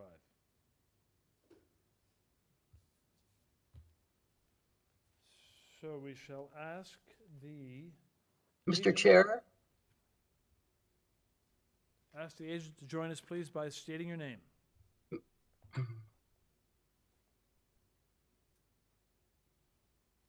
My name is Terrence Glover. I'm the principal and owner of Urban and Mind Planning Consultants. We are the agent, and I'm joined here by Victoria. I'm not sure if she's on or not. Okay, thank you. Mr. Chair, before we begin, I'd like to suggest that this should be deferred. Once again, we received significant changes only yesterday, and I think it is not fair for the panel to has not had an opportunity to really review what's the changes that are proposed, as well as the public has not had a chance. So I think this should be deferred. Mr. Chair, if I may, the changes that we made. Excuse me. Yes. Any other thoughts from within the panel on this? Mr. Reed? Thanks. My understanding was that the main changes were the removal of the ancillary building in the rear yard and just retaining the existing one. So I think if the applicant could confirm that, I think then I'd be willing to hear it. Applicant? Well, I think we've heard that there's 5 variances that are being removed. I mean, this is a significant revision to what we had before us, and the panel should not be getting last-minute changes the day before when we have this much information to review. And I think it's sorry. I'm going to do this. I'm going to canvass the 2 speakers that are standing by just to get their input so we have a sense of where they stand. So I shall go now to moderator. Do we have Janice and Harold on? Okay. My question to you, if you could join me, please, Janice and Harold. Yes, it's Janice. Can you hear me okay? I do hear you fine. Okay. My Yes, question, Janice, my question to you is just the one question. Would you want to hear this application today, or would you rather have it deferred so that you could have more time to look at the revisions? I think it's important that the panel have an opportunity to look at the revisions. I would also like, I'm sorry, I have another comment. I would also like to revise my objection letter, because my objection letter will change based on the changes that were made by the designers. Okay, I get it. Deferral. Yes, I understand. Thank you. That's a good point. Let's go to the next person standing by. Hi, Patricia. You've been unmuted. Hi, Hi Patricia there. here. Question is, would you like to hear the application now, have it decided, or would you prefer deferral? I'm okay to hear it now if the panel's had a chance to review it. I had a chance to review the revisions. You've had a chance to review. You'd like to hear it now. Okay. Thank you very much. So the actual decision here rests with the panel itself, but they've now heard what people have to say about it, what they're thinking. So we'll take it back to the panel and take it into committee. Ms. Chan, go ahead. I am ready to review it, to hear it today, because I have reviewed the revision, and actually it sort of take away some of my concerns anyway, and I think it's a reduction of the variances. And in the past, when we have hearing in person, there are a lot of times that the applicants do present the last minute information or revisions, but of course we had the benefits of viewing it, and also they had the benefit of outside the in hallway discussions. But I think that the revision in this case can be I can understand it pretty well, and I'm willing to hear it. And I do not support a deferral. Okay. Anyone else? Mr. Chair, I guess the concern I have is isn't there a policy that the committee has in terms of revisions, and at what date will they be accepted and be heard? And if we're not following that, you're putting extra burden on the committee members to review huge amounts of material, and even large amounts of material coming in literally the day before the hearing. I think we have to look at them case by case, since sometimes it's huge amounts of material and sometimes it's not so huge and it can be handled. The slots on the committee's time and agenda do count for something. We're trying to keep the agenda moving forward. So any other thoughts about this particular one panel? I'm going to ask someone for a motion on whether we defer. Or Well, we may want to keep, I really have really strenuously object to the proceedings, because. Make a motion then. Make a motion to that effect. I don't think that was a fair comment that you mentioned that we want to move these items forward. There's also being fair to the committee members to give us the opportunity to have enough time to adequately and fairly review all the material. And I don't think that is the case when we get something coming in the day before and half the variances are now gone. I'm going to ask you then to make a motion. Well, my motion would be to defer the application. Okay. Is there a second to that motion? There's no second. I'm afraid the motion fails. Is there another motion from anyone? Mr. Reed? I move that we hear the revised application today. Does that have a second? That is seconded by Ms. Chan. Okay, it is moved and seconded to hear the application today. Those in favor, show of hands, please. Those opposed? And may the record show that Mr. Salomon is in dissent. And we move along to now well, we're going to go back now. We have going to go back now to the agent.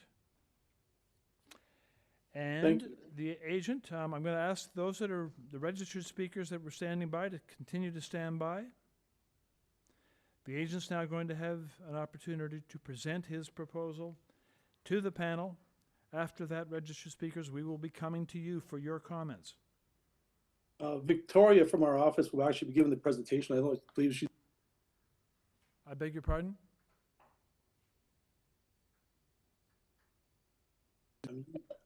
I believe Victoria from our office has been, it will be making the presentation. She hasn't been allowed into the meeting. Okay, moderator? It says Victoria is in the meeting right now. There she is. I can't hear. The other thing I'll just point out to you, I feel it's very prejudicial to Excuse me, we're not asking for your comment right now. Right now, we are going to be asking for your presentation. The committee has elected to hear this today. Hi, That's our Victoria, decision. you've been unmuted. So you have 5 minutes to present your application to the panel, which has elected to hear the application today. Can everybody hear me okay? We do hear you. Could you state Okay. your name, please? Hi, my name is Victoria. I'm a planner at Urban and Mind Planning Consultants, representing the owner of 60 Riverview Gardens, Sorry, Victoria, what is your last name? Cole Antonio. Thank you. So the original minor variance application submission was from January of 2022, and it consisted of 10 minor variances for 60 Riverview Gardens, a majority of which pertained to the construction of a new ancillary building at the rear of the property. Upon further consideration, and after urban forestry, along with some of the neighbors, raised some concerns about the construction of a new shed, and urban forestry in particular said that they would not support the variances because it would result in the unnecessary removal of a healthy tree. So the owners decided to remove the ancillary building in consideration of these concerns, and the list of proposed variances has now been altered in a way that allows them to more effectively meet the 4 tests of a minor variance, both individually and collectively. So as a result, there are now only 5 variances being proposed for 60 Riverview Gardens. They are an increase to the required floor space index, a reduction to the minimum required rear yard setback or side yard setback, which is an existing condition, the exterior alterations to the roof projections, a reduction to the rear yard soft landscaping, and a reduction to the platform encroachment. Okay, so what we're going to do now, Victoria, just for clarity, which is essential here, we're going to go through the public notice, and we're gonna. Do you have the public notice in front of you? I do, yes. Yeah, I want you to tell us, for us to record, because we're going to be amending the application, which minor variance, which numbers to delete. Okay. So we're going to go slowly, and then we'll know what we're dealing with. Do you want me to just go through them one by one? You can just refer to them by number and say delete. Okay. So let's see. We are removing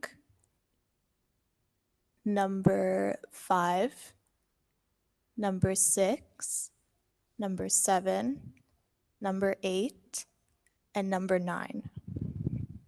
Thank you.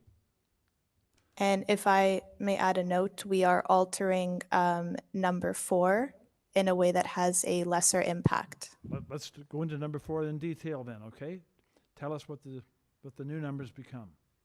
So the new numbers, the original was the 33% rear yard landscaping area, and it has been changed to 49%, which is 61.31 square meters. It's now 49% where 50% is required. Okay. Yes. Very good. Okay. Let me check with staff to see if we've got that. Yes, through you, Mr. Chair. We have noted the revision to variance number 4 and the deletion of variances 5, 6, 7, 8, and 9. What I would also suggest is that we need to amend the purpose of the application if they're removing the construction of a rear shed. Yes, you're quite right. Good. Thank you very much, Madam Deputy Secretary Treasurer.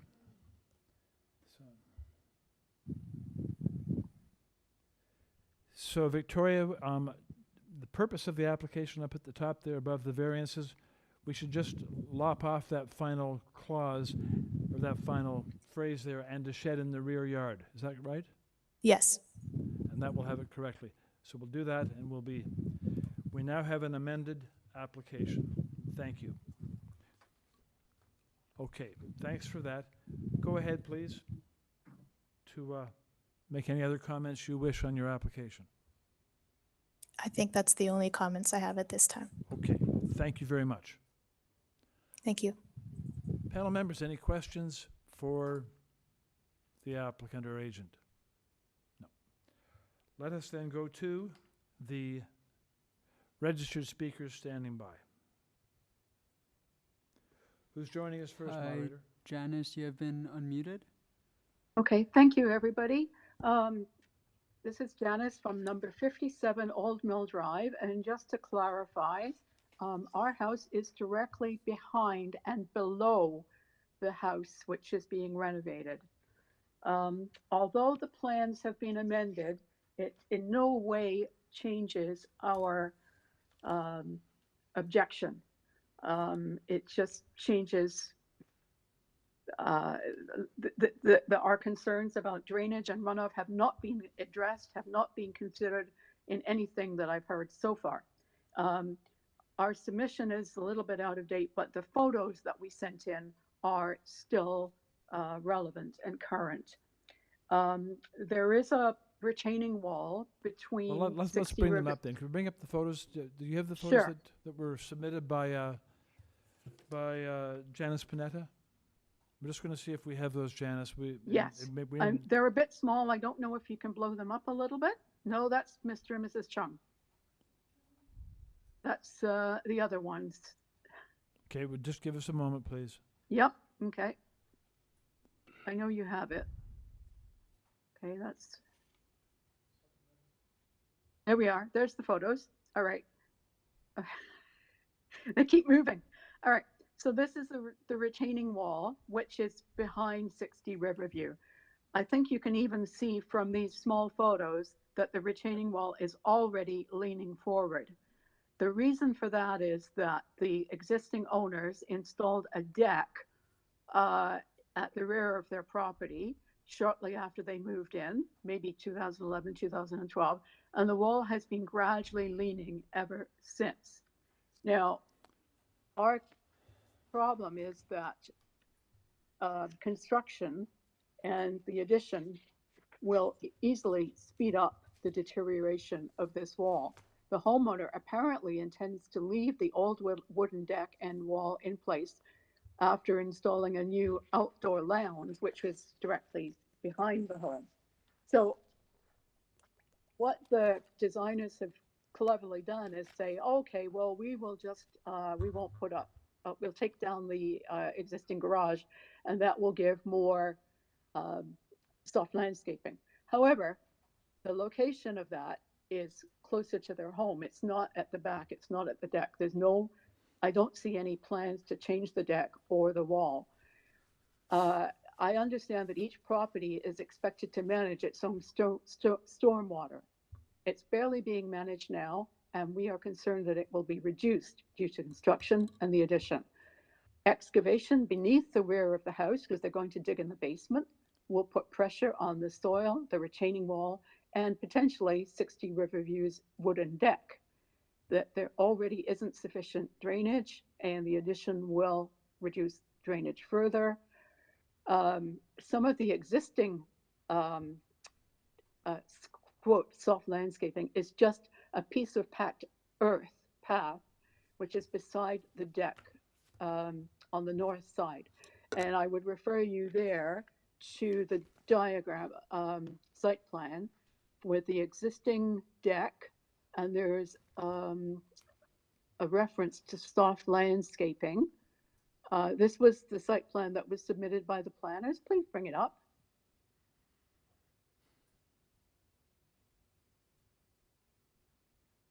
Yes. Okay, so you can see the existing deck.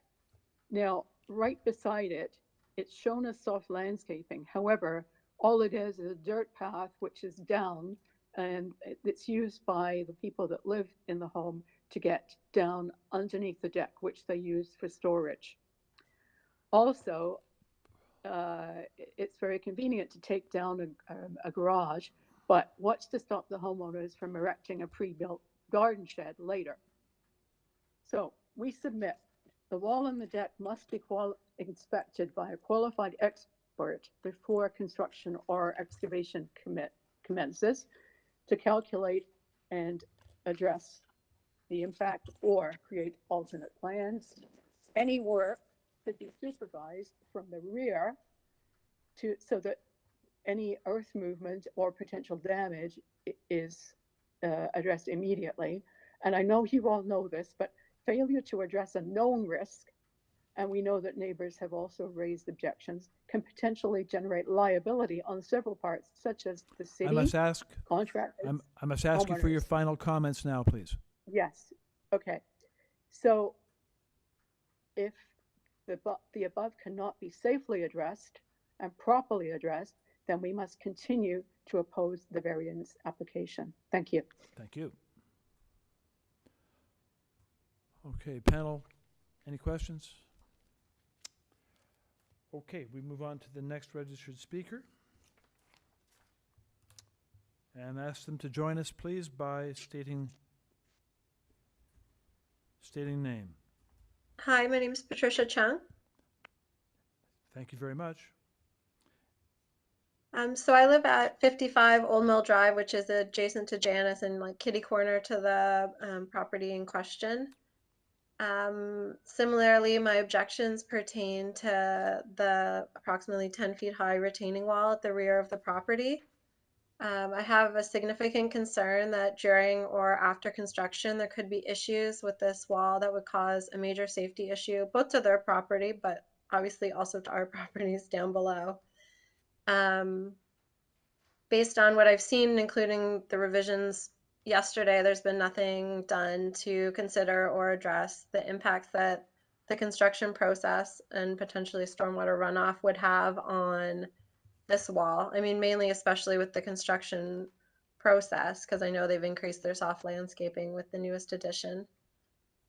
So I request that the city require a study so that an engineer and the city will certify that the construction won't compromise the structural integrity of the wall, causing a safety issue during or after construction, and decrease the lifespan of the wall. They're obviously digging out a basement further than the existing house, so closer to the wall.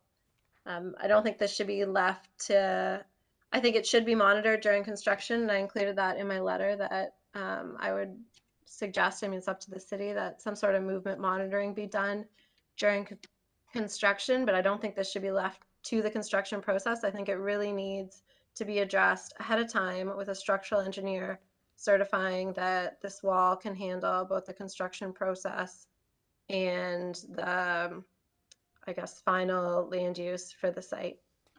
Yeah, so I think that's pretty much sums up my concerns related to this proposal. Thank you very much. Any questions, panel? Hearing none, we'll go back to the agent. And the agent will have an opportunity now to comment on issues raised by the two speakers. Hello, can everyone hear me? We hear you now. That's Victoria again? Yes. Very good. Go ahead. So I just wanted to point out that drainage will be addressed as part of the construction process for the addition of the house. And also, I also wanted to address that the conditions being requested, the concerns being raised, don't necessarily pertain to the minor variance application or any of the minor variances. I was actually just wondering if my colleague Terrence could speak to the wall at the back of the property. Yes, he may. He can use part of your time to do that, yes. Okay. Thank you. Thank you very much, Victoria. If we could point out or zoom in on the drawing there, you'll notice that the wall, I'm not even going to call it a retaining wall, the wall is actually not on our property and it's a foot off. So it's actually the wall is actually the neighbor's property and their responsibility. Secondly, I've never seen a retaining wall built with cinder block. I don't believe it's a retaining wall in my opinion. Again, I'm not an engineer, I'm a planner, but it looks to me as if it's a wall as opposed to a retaining wall. And as noted by the speaker, it's already failing. So to suggest that we ensure that it's not going to fail or fail any further or repair the wall is asking the applicant to potentially fix something that's not even on their property, that is already failing, and it has no impact as part of the development. And again, I'd ask that we consider the variances in front of us, and this is, in my opinion, has nothing to do with the variances at hand, even more so since we've removed the number of the variances that I don't believe they would, but could potentially impact the wall. Thank you very much. Thank you very much. Panel members, your opportunity now. Any questions for Terrence or Victoria? Mr. Byatt, go right ahead. Thank you, Mr. Chair. Just looking at the initial drawings that we had, and also the fact that there's some changes been made. I'm looking at Z02.1 site plan. Let's bring it up. That's the one right there, actually. This is the revised one. So that's fine. That's fine, actually. So there are a couple of pieces I was going to ask the applicants. With regard to the proposed uncovered deck at the rear, are permeable materials going to be used below the deck? That's the first question. The existing driveway, can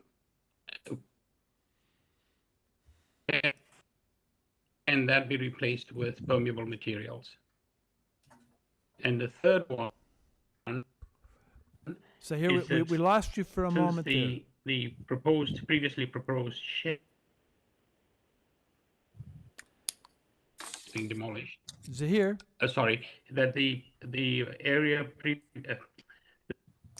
previously proposed shed is no longer Zahir. To be there. Zahir, do you hear me? Do you hear me? Can that be?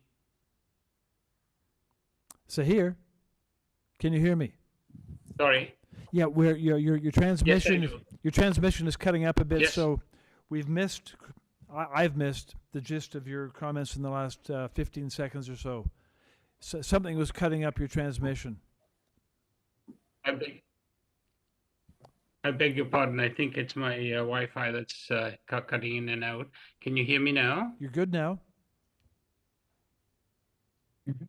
Okay.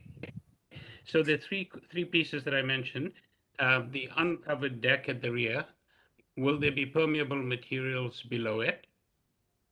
The second piece, the existing driveway, would that be, can we use permeable materials for the driveway? And the third, the proposed shed.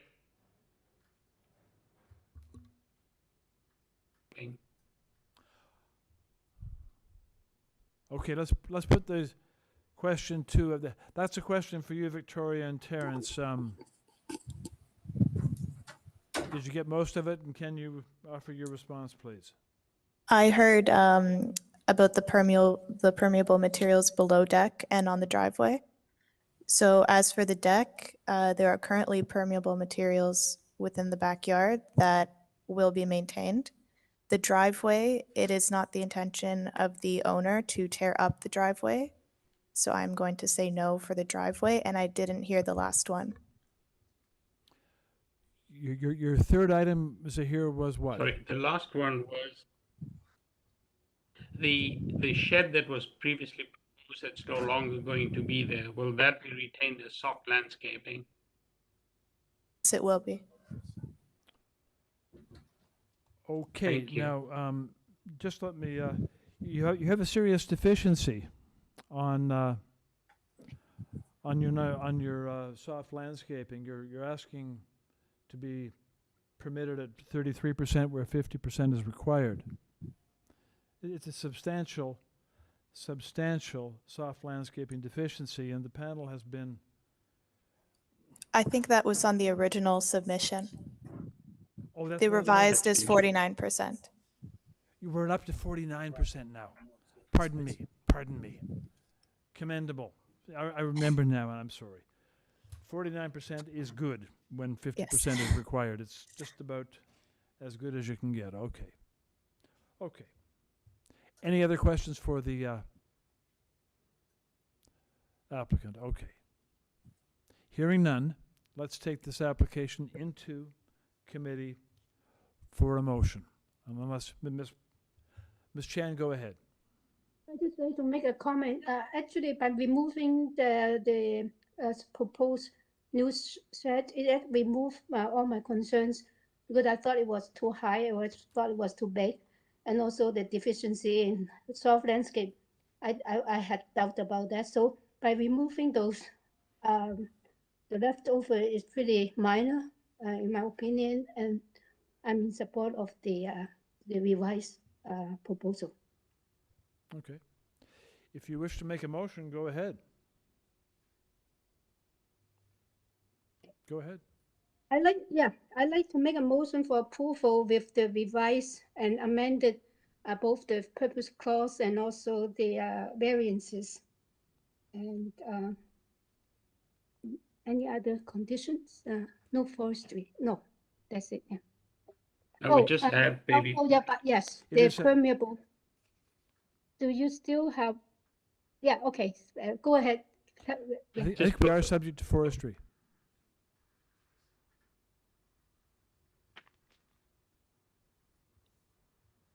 I don't have the notes for that.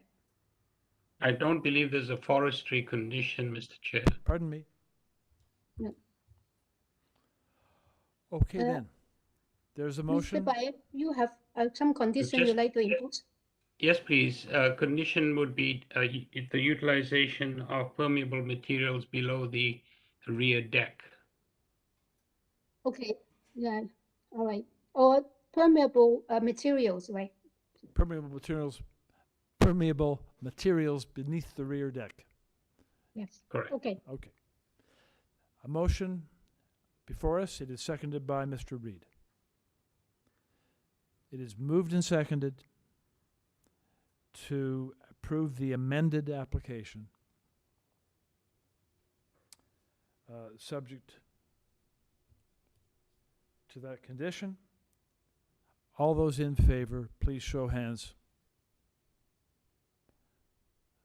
Okay. Those in opposition? Mr. Chair, I'm abstaining from voting. Okay. Let the record show that Mr. Salomon abstains on this application from voting. The motion is carried, and the application as amended is so approved. Thank you.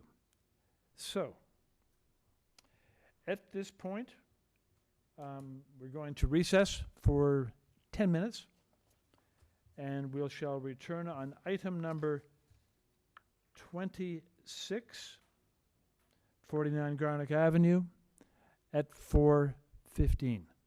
Now in recess. Thank you.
We resume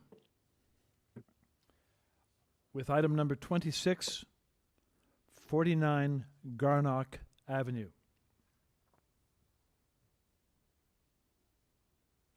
And on this application, before the panel are those materials submitted by the applicant.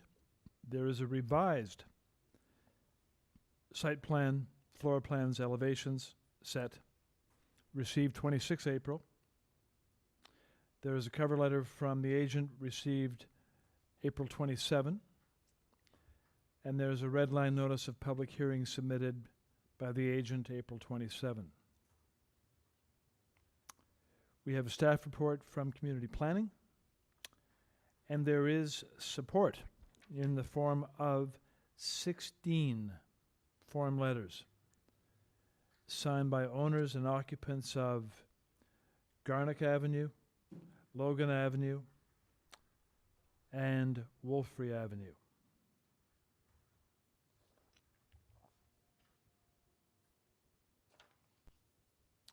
So we shall ask the agent to join us, please, by stating your name.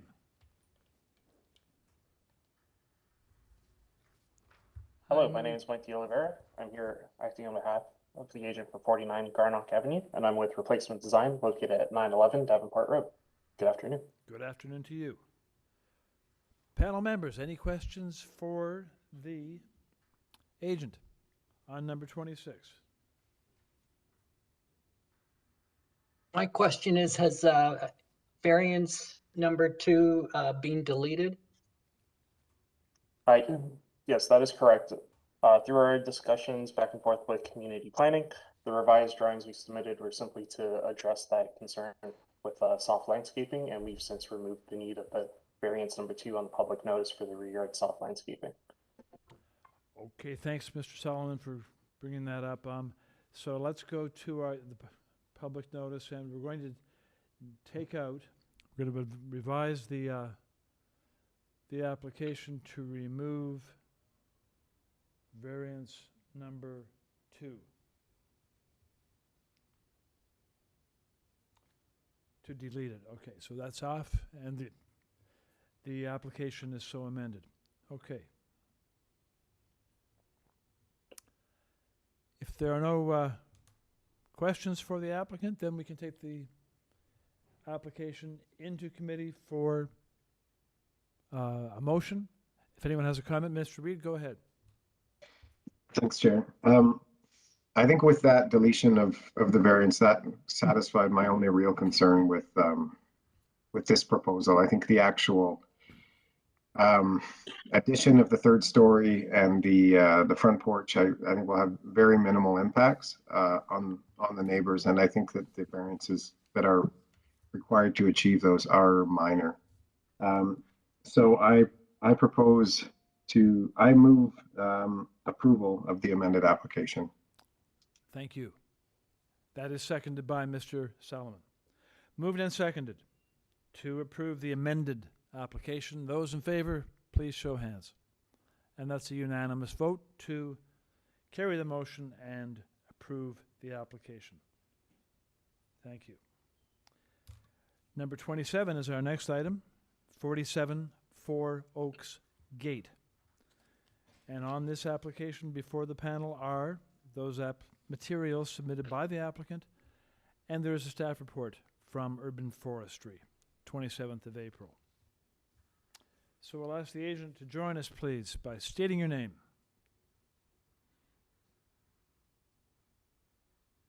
Hi, can you hear me?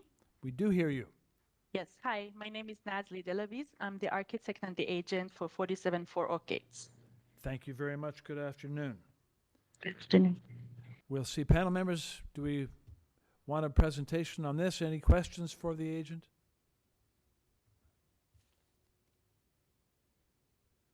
In that case, I think we can, agent, is there any one thing we should know about your application before we?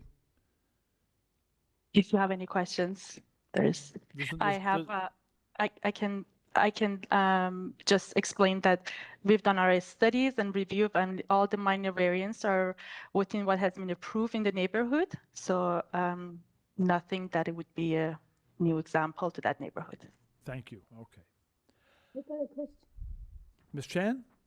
Yeah, just a small question. I noticed you do not have any opposition, not support. Have you talked to your neighbors, and they actually not opposing? We've been in touch with them, but they have not shared any opposition. Okay, then let us therefore take the application into committee for a motion. Mr. Salomon, go ahead. I think there's quite a few variances that are being proposed, but I believe they are all minor in nature. And so I would move approval of the variances subject to urban forestry condition number 2. Thank you. That is seconded by Mr. Byatt. Moved and seconded to approve, subject to forestry. Those in favor, show hands, please.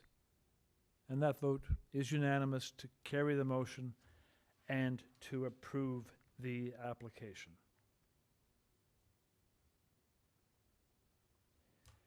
Panel moves on to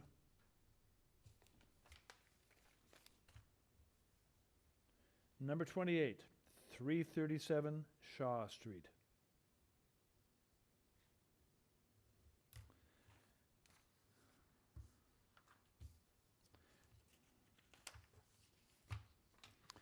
Here we're looking at applicant materials submitted. There's a covering letter from the agent, 26 April. There's a staff report from Community Planning and one form letter in support from 339 Shaw, which I would presume to be next door. So let's ask the agent to join us on this application. Hi, can you hear me? It's David Lang. I'm the agent for the application. We do hear you, David, very well. Thank you. Okay. Panel members, any requests for a presentation or questions for the applicant? No, I'm not hearing any. David, is there any one thing that you'd like us to know about your application? No, only if the panel has any questions, I'm happy to answer them. Okay, fine. I think we can take the application then into committee for a motion. Mr. Reed, go ahead. Thanks, Chair. I think this is an extremely reasonable application, and particularly the rear wall main height variance is softened quite a bit because it's stepped back. The third floor is stepped back quite considerably from the rear of the property. So obviously the applicant has made good efforts to lessen any potential impact on the neighbors. So I move approval of the application subject to the planning condition of screening on the back deck. Very good. And that is seconded by Ms. Chan. So moved and seconded to approve per the condition from the staff report planning. Those in favor, show of hands, please.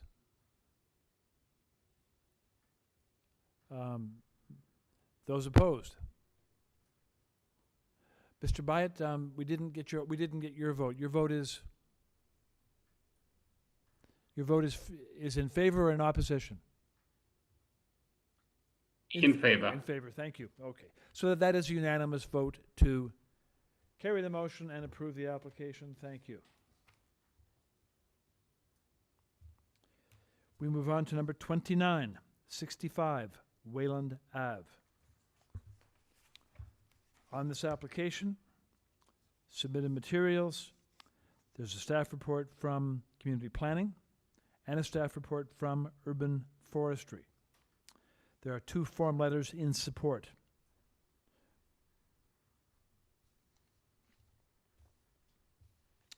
So let's have the agent here join us by stating your name. Hello, my name's Colin Claxton of 61 Hambley Avenue, and I am the agent for the owners. Very good. Good afternoon. Panel members, any questions here for the agent?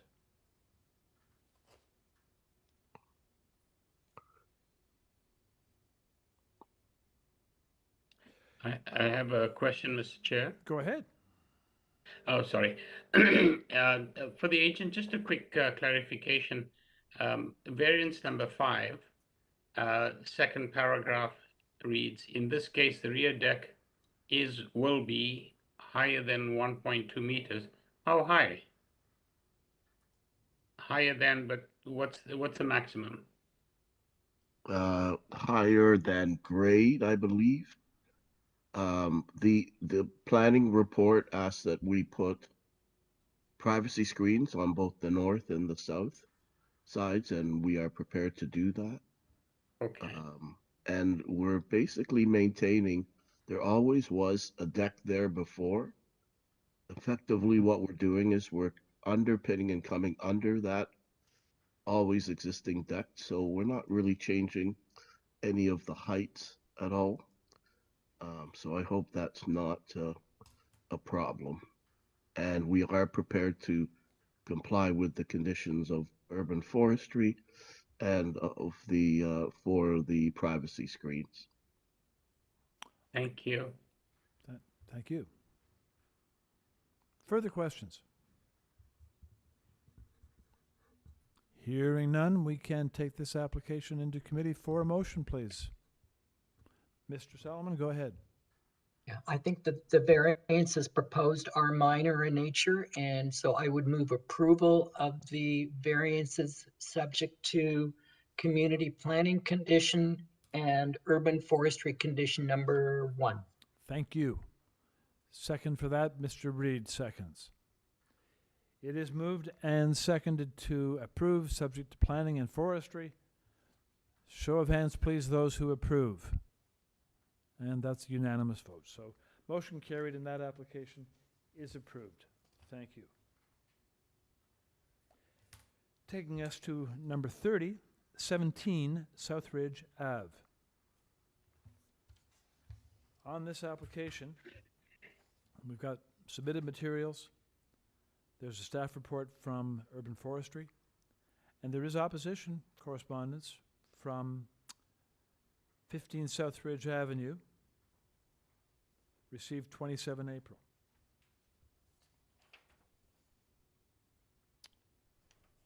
Okay. So we shall ask the agent to join us, please, by stating your name.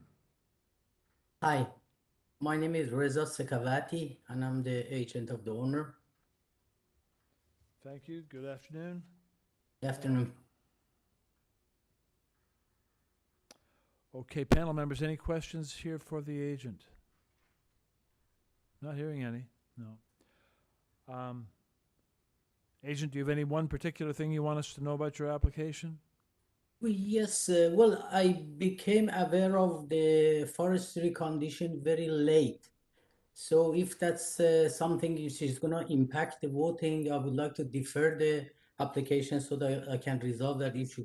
If not, can be as a condition, then I would like to go ahead and... Yeah, okay. So if it was to be approved, it would be subject to forestry, which means that you'd be able to go ahead and connect with forestry to sift through the matters that they have in mind. Okay, then let's take it into committee for a motion, please. Mr. Reed, go ahead. Thanks.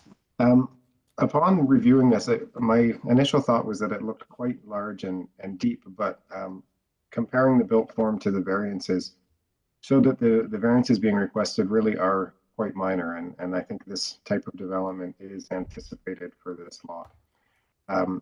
So I think the impacts of that are quite minor, and so I would move approval of this application subject to urban forestry condition 2.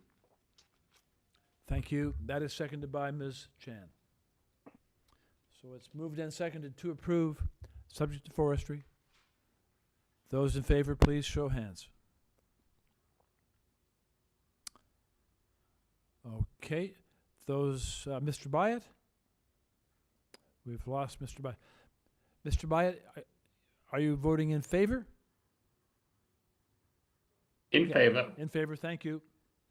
So, okay, so that's a unanimous vote to carry the motion and approve the application. Thank you.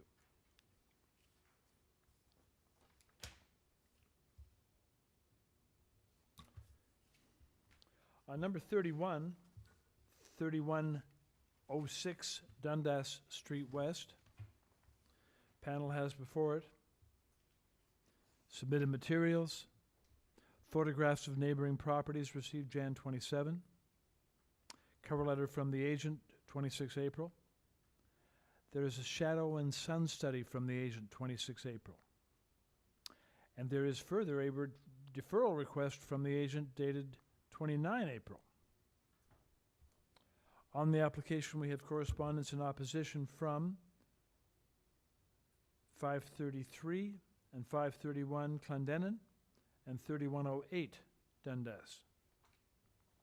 So I'll ask the agent to join us, please, by stating your name.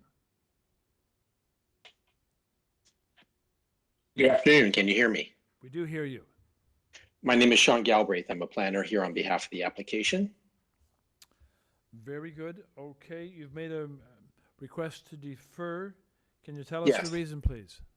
Sure. So towards the end of last week, we received contact from Heritage Preservation Services, and they indicated that they would be requesting a deferral themselves so that they could have time to study the building, that it may have some heritage value. We are totally fine with that. I understand they haven't actually submitted that request, and so I said I would do it on their behalf, and they were fine with that. We're fine working with Heritage to make some tweaks to the proposed upper floor of the building to better reflect the, or better preserve the appearance of the lower building, the existing building. And then there are also ongoing discussions with the owner of 3108 that haven't had time to fully mature. And so we can make some revisions to address their concerns as well. Thanks very much. So the deferral will hopefully satisfy Heritage and the neighbor. I get it. Thank you very much for that explanation. You're welcome. Let's go to the neighbor at 3108, who I believe has a representative standing by, and okay, and ask them to join us, please. Can you join us, please? Is this Nicholas Adram?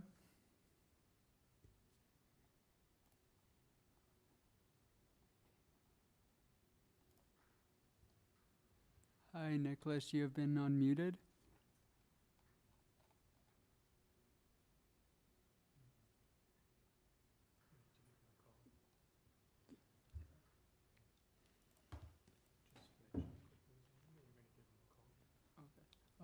Through you, Mr. Chair, I'm going to try and give a person a call. Please do that. We'll just stand by while you try to make the contact. My reason for going to the registered speaker is just to canvass their opinion on a deferral. The ultimate decision will be made by the panel itself.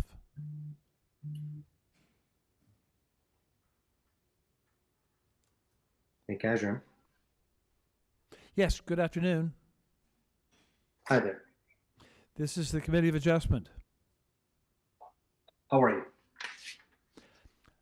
And my name is Bruce Bullock. I'm the chairperson here.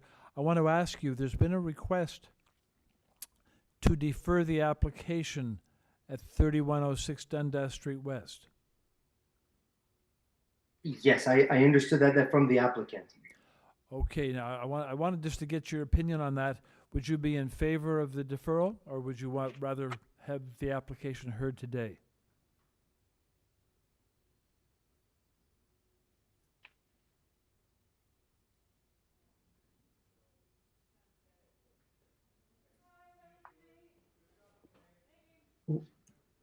Hello. Can you guys still hear me? Hello? No, we didn't hear you then. So my question to you is, are you okay with the deferral, or would you rather have the application heard today?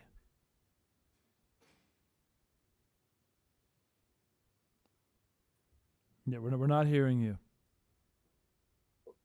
Sorry, can you hear me now? I can hear you now. Can you hear my question? I think because it keeps switching over. I was online and then it rang on my phone. So I was saying that I'm in favor of the deferral, as I think it's fair to the applicant. Thank you very much. Okay. Okay, then let's go to the panel. Panel, there's a request to defer here. It's up to you. Let's take it into committee for a motion, please. Anyone wish to make a motion with that? Mr. Reed, go ahead. Thanks. I think that a deferral makes sense in this case, particularly with Heritage's concerns, and I commend the applicant for being open to that. I think this is a nice project, and I think with a couple tweaks, I think the concerns of Heritage and hopefully the concerns of the neighbors can be addressed. So with those recommendations for the applicant to reach out to the appropriate parties, I move for deferral. Thank you very much. Second to that, it is seconded. Ms. Chan. Moved and seconded to defer. All in favor, show of hands, please. And that's a unanimous vote. So motion carried and the application is deferred in order to consider the input from Heritage. Moving us along to number 32. 32 Gormley Ave. And on 32, we've got submitted materials. There are 11 photographs of trees on the property. There's presentation material from the agent received 26 April. There is correspondence in support and in opposition. In support from 38 Gormley. There are 3 form letters in support signed by the owners and occupants of 31, 34, and 31 and 34 Gormley. In opposition, we have correspondence from Michael Burns and Denby Patton at 30 Gormley.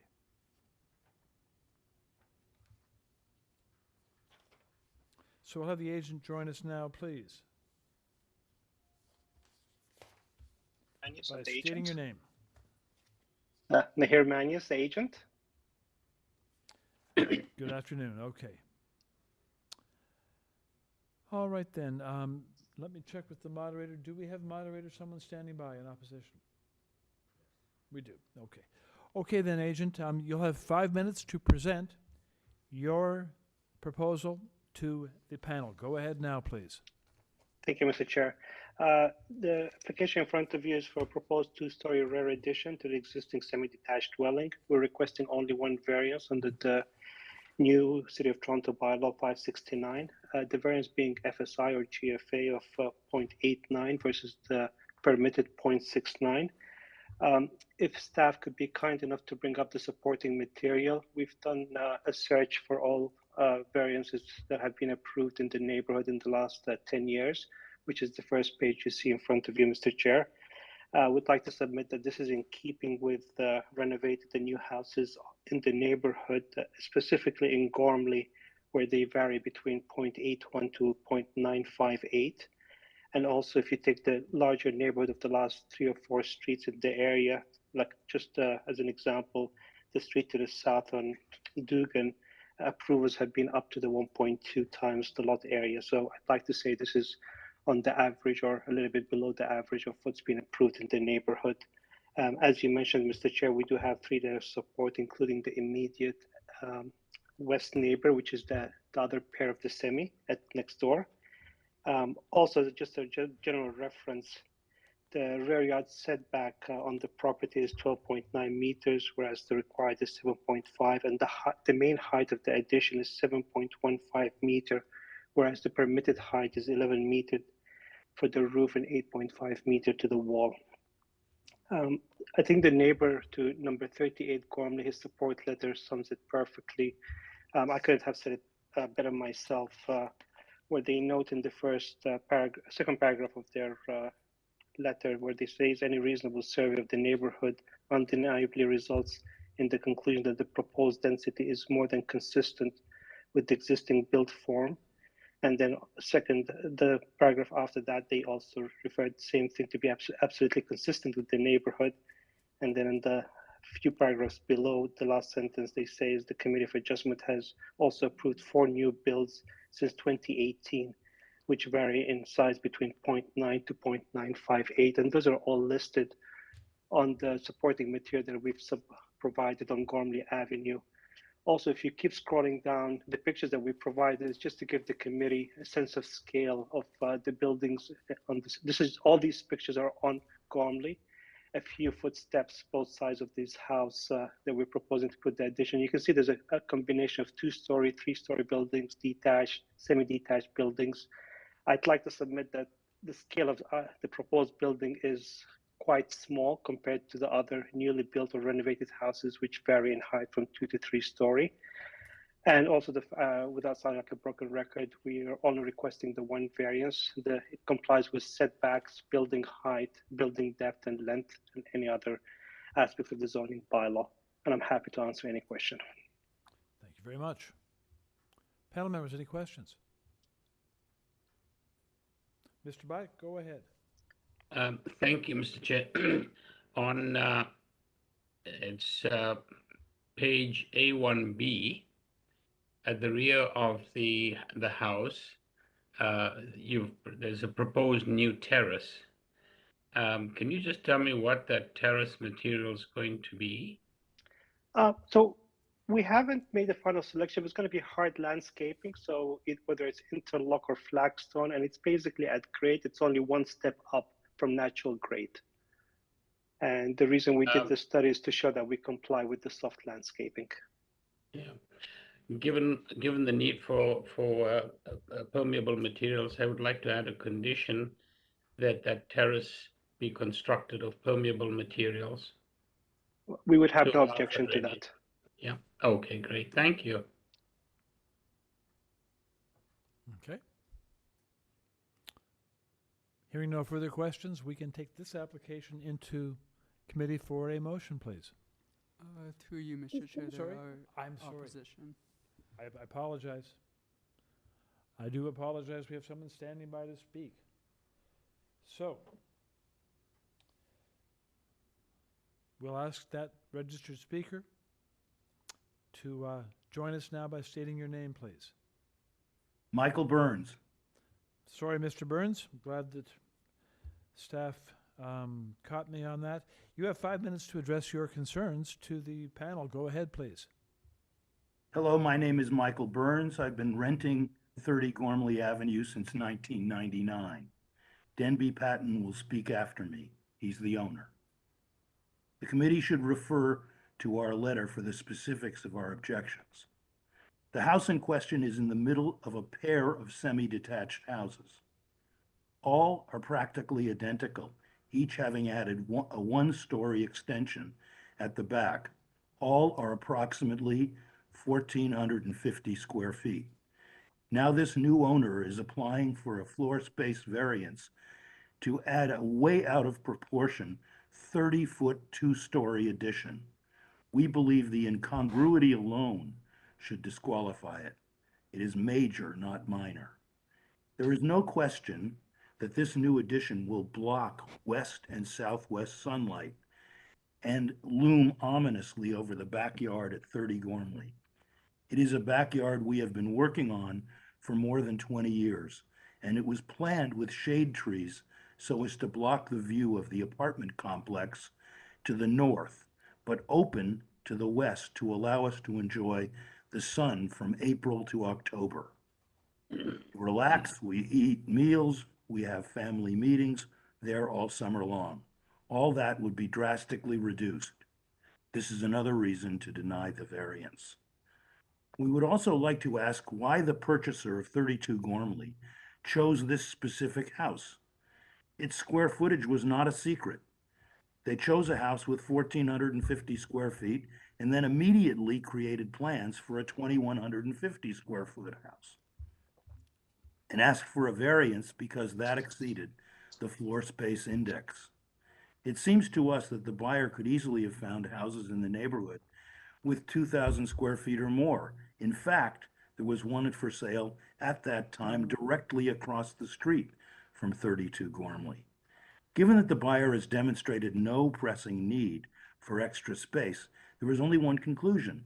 The house is being expanded to boost its resale value.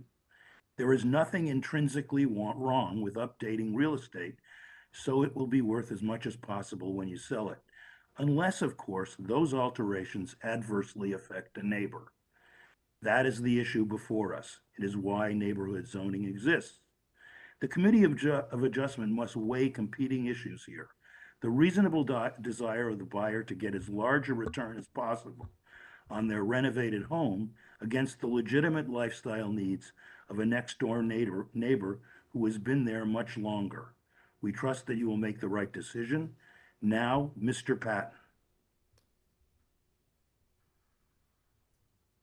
I yield the last of my time to the owner, Denby Patton. Very good. Okay, it looks as if I am not muted. Should I begin? I'm Denby Patton. Go ahead. Okay, I support my tenant's position entirely. I'd like to read a 1.5 minute script and then have a couple of comments at the end. My tenants have lived in the house for decades. His family will be badly damaged by this overreaching real estate play. We're not real estate people, but we know, as the committee knows, that expansion of older houses is a profitable business. One feature of that business is to push boundaries. 32 Gormley, the proposal site, is a modest-sized semi crammed in tightly with 4 identical others. There's a row of them. And they're so close together that any 2 that are not attached are so close that the eaves troughs are less than 2 inches away from each other. 2 inches. That's how close my house is to the house that you're considering today. Please consider that. Mr. Burns' family would lose more than half their summer sun hours in a garden in which he has invested an amazing amount, for a rental property. But this application is more damaging to the adjacent neighbor than most of the opposed applications you'll see today, because the proposed building is so unusually close. Right now, where there's air and birds and sound and light, there would be an enormous wall. I ask you to send the applicant back to the drawing board. Could I just offer a couple of pointers? One is, if you view these houses on Google Street View, you'll see clearly that while the applicant has quite rightly said that the FSI he's going for is consistent with many, many other properties in the neighborhood and indeed on this street, this is the first expansion in this row of 5 identical homes, and his site is in the middle of the 5. The result is that my house adjacent to him will be very dramatically affected. There aren't any houses nearby that have these very large boxes on the back. This would be the first. I'll ask you for so your final. I just asked the committee, this I'll is ask you my for your final final comment. I comment, asked please. the committee to please look at it on Street View, and please consider not just the broader neighborhood and whether people are building huge houses in the neighborhood, but look at these 5 and consider that this is a small pocket of the neighborhood, and this is not at all consistent with the pattern of development nearby. Thanks very much for hearing me. Thank you very much. Very good. Panel members, any questions? Hearing none. We'll go back to the agent. Agent, your opportunity to comment in rebuttal on those points. Sure. Thank you, Mr. Chair. So I think there's a few inconsistency in what the neighbor, the tenant, and the owner is saying. First of all, the addition is not 30 feet; it's actually 22 feet. The area is not 2150; it's actually less than 2100 square feet. Now, regarding yes, there's 2 sets of semis which were built at the same time with the same design, but the way you work out the size of the addition and the appropriateness of the square footage is not by how many identical plans there are on the street, but by the lot sizes. And I would like to submit that there's nothing special about the houses from 24 to 38 and 17 to 27 across the road. They're all very similar in size lots. There is no building depth. There are development a few doors down to the east from number 30 Gormley, which are 3-story high and just as deep as we're proposing here. We elected not to go 3-story, which would have increased the massing even further and causing even more shadowing. The property to the back, whether there's the apartment buildings at the back, and that's just a given fact. There's a few of them. There's nothing that can be changed about that. being the middle house, that doesn't mean anything as well, because these are all identical sized lots. If people decide that they want to develop them, it's within the preview of the committee for adjustment as to whether they're appropriate or not. This is not out of keeping with what's been approved before in the past. The reason we submit the decisions in the neighborhood is to just show the scale of building and whether this is similar or not. But I think the fact that there are 4 identical houses next to each other shouldn't be the driving force. And the reason I mentioned to the committee earlier the rear yard setback, the height and stuff like that is just to show that we're not trying to put the biggest house possible on this building. Like, there are a few examples on the same row of houses here with similar sized lots, which are actually 3-story high. And that's where you see the GFAs of higher than 1 times the lot area. And I'm happy to answer. And just from an idea of scale as well, if you look at the second floor plan, you'll notice that there's only 2 bedrooms in a study. They're not trying to create a 5-bedroom house on this property. Thank you. Thank you. Panel members, if you have any questions for the agent, this is your opportunity. No.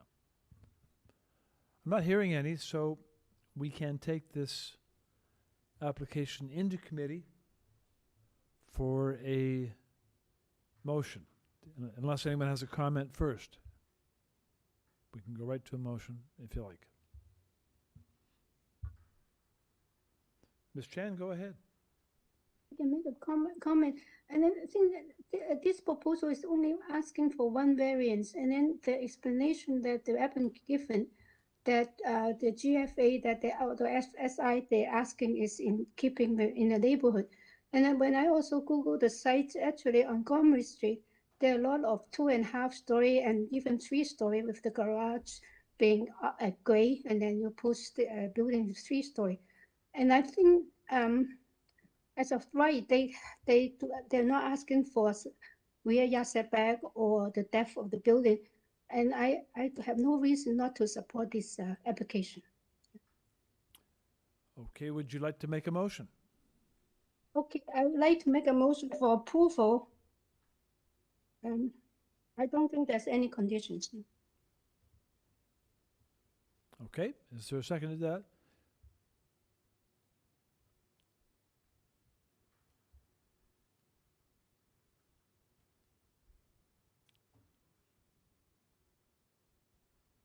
We can't hear you. Can't hear you, Mr. Byatt. Sorry. There you go. I was muted again. Could you add the condition that the terrace at the rear be made of permeable materials?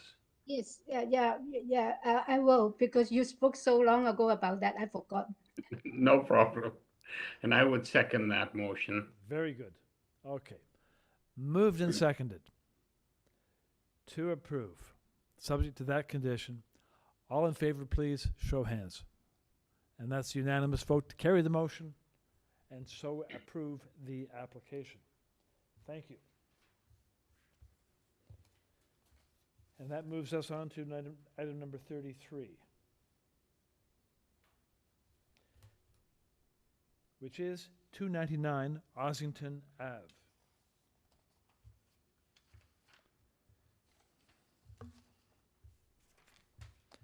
And on 299 Ossington, panel has before it submitted materials. There is a revised site plan from April 20. There's a revised site plan, floor plans and elevations from April 26. There are 6 photographs of the existing tree. There's a cover letter from the planning consultant, 26 April, and an arborist report from Cohen and Master Tree and Shrub Services, 19 April. We have commenting reports from Transportation and staff reports from Urban Forestry and Community Planning.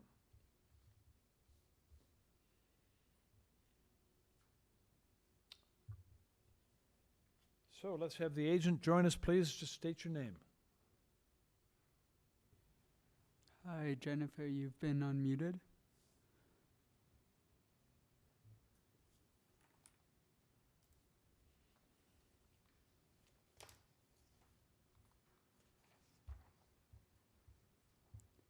Hi, Jennifer. You've been unmuted.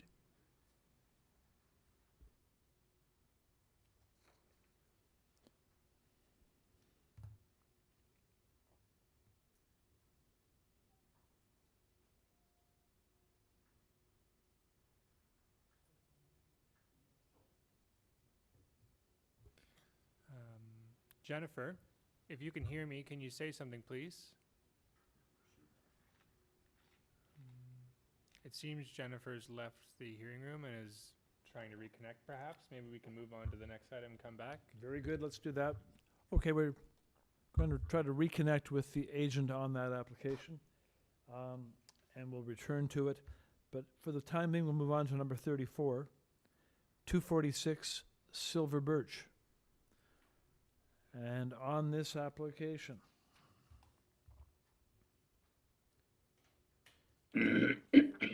before the panel are these materials. Those submitted with the application, cover letter, 22 April, and a variety of past Committee of Adjustment decisions, 2007, 12, 14, and 15. Affecting various properties on Silver Birch and Willow Ave. There is support in the form of 3 letters signed by owners or occupants of 257, 244, and 248 Silver Birch. So let's have the, I see we have, on this one we have the applicant and the owners of the property. Both registered to speak. Let's have the applicant join us first, please.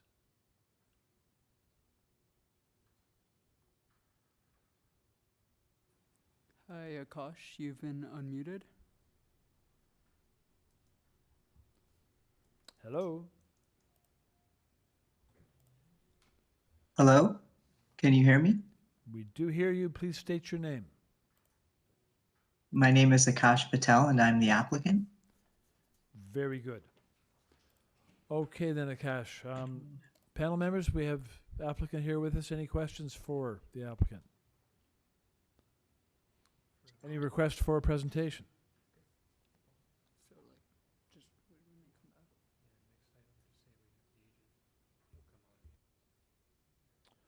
Okay, hearing none. Akash, is there any one thing we should know about your application? I can't hear anything. Akash?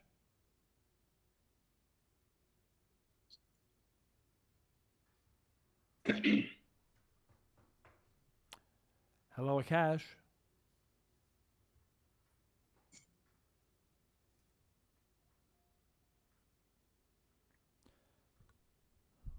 Okay. I can't hear anything. Hello, Akash?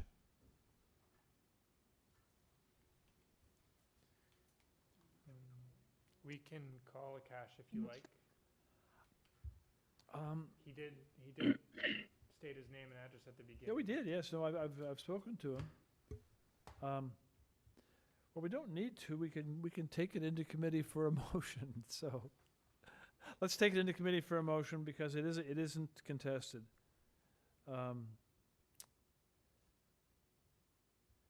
And Mr. Patel or Mr. Byatt, go ahead. Thank you. Thank you, Mr. Chair. This is a very, very minor variance that is requested. Perhaps the easiest we'll have today.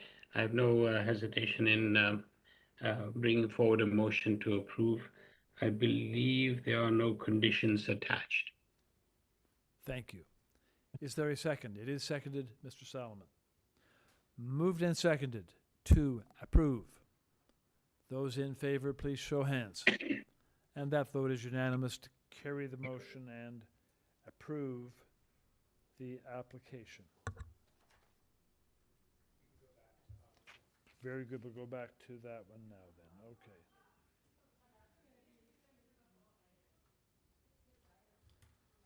Okay.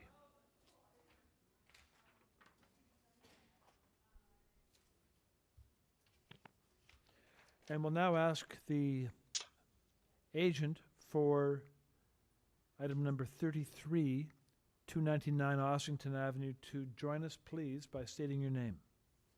Hello yet again. This is Sean Galbraith, planner here on behalf of the application. Apologies for the mix-up there.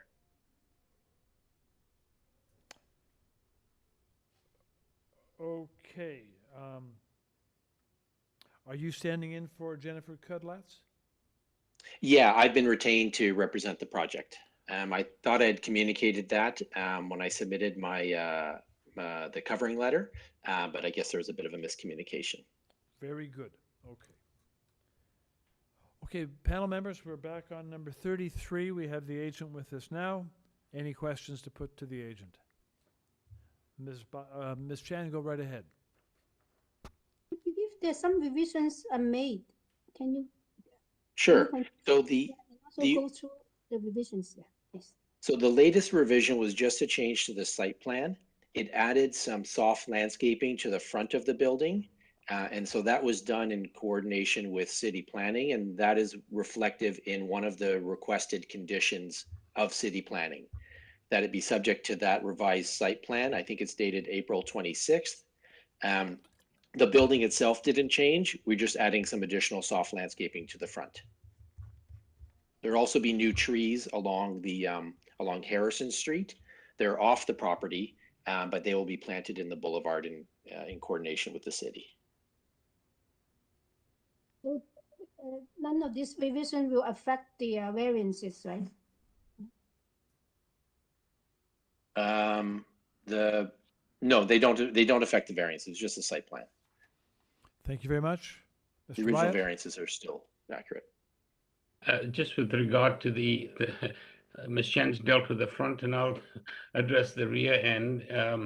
It's all soft landscaping in the back. So, oh, good. That's Yep. what I was looking at the plan. Yeah. Thank you very kindly. You're welcome. We know that that's a big consideration of yourself. And so, yeah, it's an improvement over the existing condition, which is a mix of old pavers and stuff. So it's just all soft landscaping. Terrific. Thank you. You're welcome.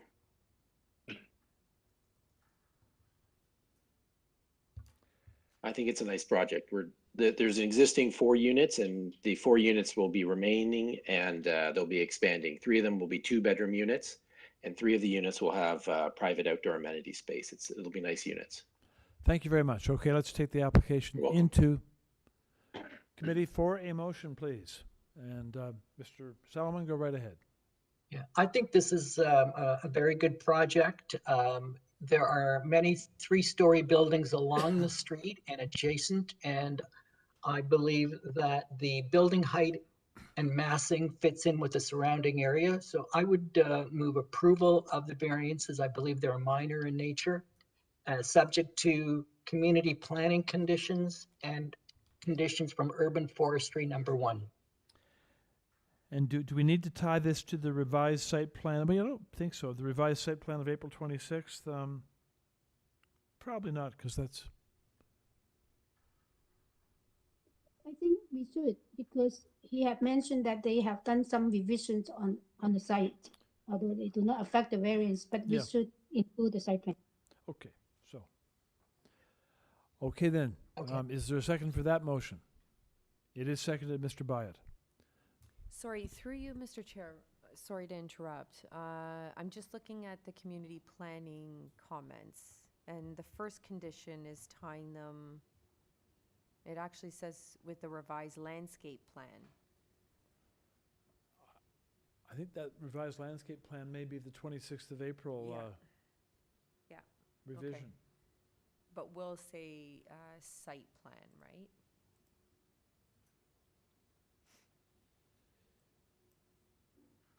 It's referred to in our materials as a site plan, yeah. So we'll refer it to as a site plan. Fine. So we'll just amend that condition to read site plan, okay? Very good. Okay, so we do have a motion before us, moved and seconded, to approve. Those in favor, please show hands. And that vote is unanimous. Motion is carried, and the application is so approved. And that takes us along.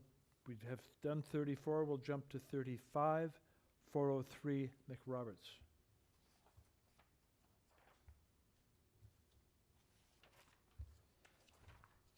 And on 403 McRoberts, the only materials that the committee is dealing with are those submitted with the application. Let's bring in the agent, or in this case, it's the owner. Hello, I'm Eric Schulist, applicant and owner of 403 McRoberts Avenue. Good afternoon. Good afternoon. Okay, panel, any questions here? Mr. Bike, go ahead. Yes, please. Just if you could just elaborate on variance number 7. What is it that's triggering the 52% proposed soft landscaping? Is that an existing condition that you have, or is that something that is a product of the new build or the construction? I believe it's a product of the basement walkout. The stairs are cutting into the allotted 75%. Let's get the, could we bring up the site plan, please? We'll have a look at that.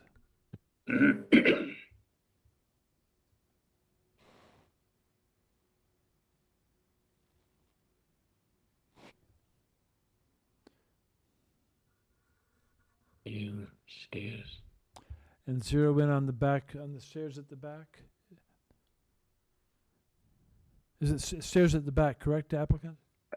Stairs at the front. At the front. Pardon me, stairs at the front. Let's zoom in on that a bit.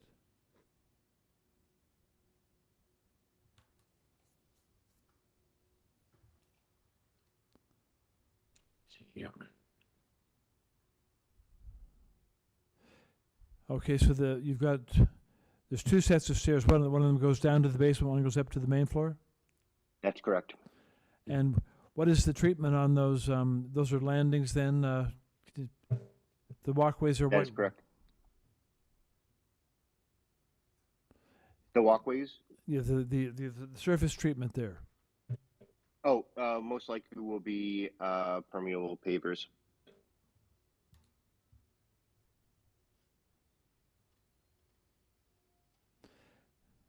All right. Is there any other hardscaping on the front? Nope. We like to keep it grass, and there is a tree. There's a tree. Okay, you have a fairly significant deficiency there between 75 and 52%. And we think it's all due to the walkways. Huh.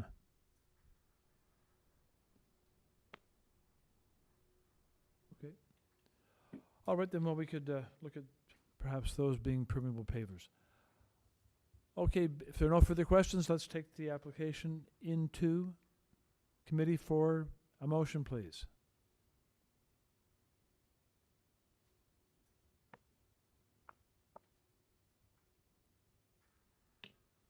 Anyone ready with a motion? Mr. Salomon, go ahead. Yeah, I think that the variances are minor in nature. And I would move approval, subject to a condition that the walkway located in the front be of permeable material. Thank you. Second to that. It is seconded, Mr. Reed. Moved and seconded to approve. Those in favor, show of hands, please. That vote is unanimous to carry the motion and to so approve the application. Thank you. On number 36, 575 Queen Street West, we have a request, actually, from, well, there is a request, there's a staff report from Heritage with a request to defer. So let's just ask the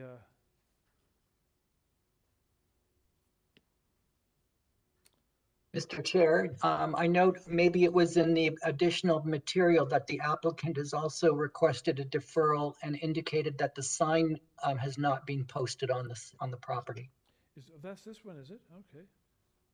Well, let's bring the applicant in with us then. Applicant, can you join us, please? State your name. Good afternoon, Mr. Chair. Can you hear me? We do. Good afternoon, Mr. Chair, members of committee and committee staff. My name is Giorgio Lolos, 220 Duncan Mills Road, representing the file in front of us. We are requesting for deferral on two various conditions. The primary one is the heritage, which unfortunately sort of took us by surprise because we had verbal and written approval back on December the 10th, 2021. And I unfortunately when I got the last comments from them, which were recently, I almost sort of dropped the ball in forwarding the sign to be posted. So that was my fault on that end, because the heritage request sort of took us by surprise. Okay, thank you for that explanation. That's good background. All right, then, panel, on this one, there is a request to defer. You've heard it explained, kind of double-barreled. Let's take it into committee for a motion, please. Mr. Byatt, go ahead. Thank you, Mr. Chair. I'd like to move motion to defer. I think it's the right thing to do as requested. Second to that? It is seconded by Mr. Reed. So, motion to defer, moved and seconded. Those in favor, please show hands. And that vote is unanimous to defer. And that application is thereby deferred. Number 37, 107 Northcott.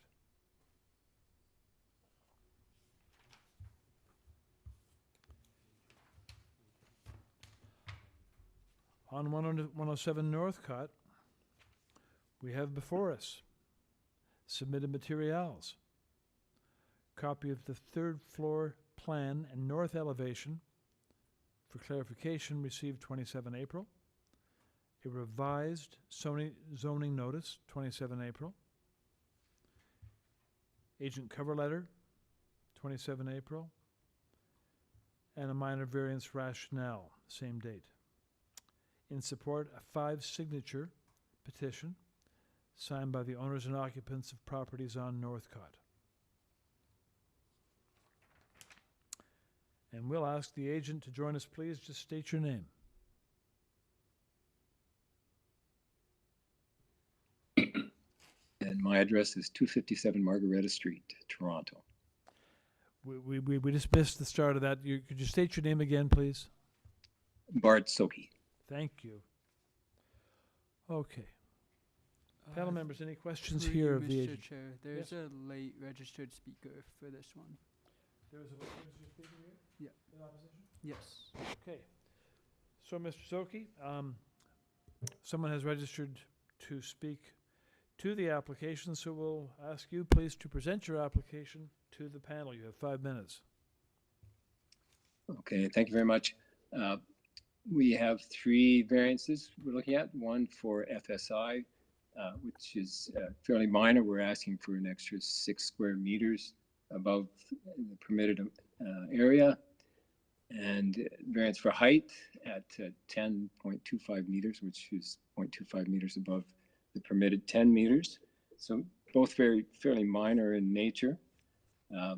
The third variance is for the rear main wall, and the bylaw permits the rear main wall to extend up for 60% of the width.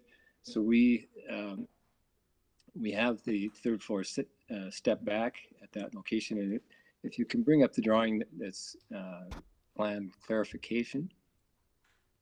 It's the one sheet. It's a single sheet drawing that's with the third floor plan and the north elevation.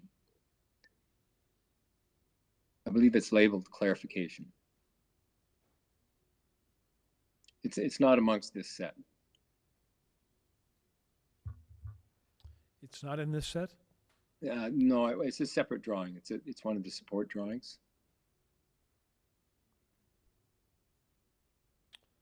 Okay.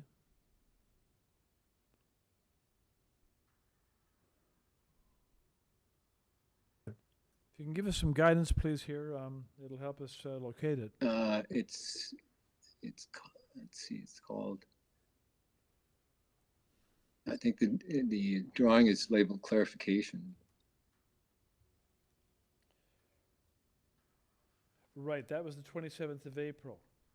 Right. Third floor plan and north side elevation. Okay. There it is. Yes, yes. Thank you. Thanks. So we prepared this just to illustrate that the area in green is what is permitted under the bylaw. You know, at the dormer, 60% width on a main wall, one of the pairs of main walls. So the green area is what's permitted. The small pink triangles and in plan, you know, the pink squares. Those are what trigger the bylaw or trigger the variance. Pardon me. So just to illustrate that the stepping back mostly complies with the intent of the main wall bylaw. So taken together, we think that the variances are minor in nature, and ask that committee approve the variances. Thank you very much. Panel, shall we hear from the registered speaker and then come back? Let's do that. We'll have the speaker join us, please. Message sent. Thank you for calling. Goodbye. Mr. Chair, it looks like the speaker is not here. Not with us, okay. Okay, then fine. Very good. So in that case, we can, first of all, panel members, if you have any questions at all, this is the opportunity. Otherwise, we'll take it into into committee for a motion. So let's take it into committee for a motion. Ms. Chan? Yes, I think the variance being asked very minor, and I think that is a straightforward application. I move for approval. Thank you. With no conditions. Okay. Is there a second? It is seconded, Mr. Solomon. It is moved and seconded to approve. All those in favor, please show your hands. That motion is carried and the application is approved. Thank you.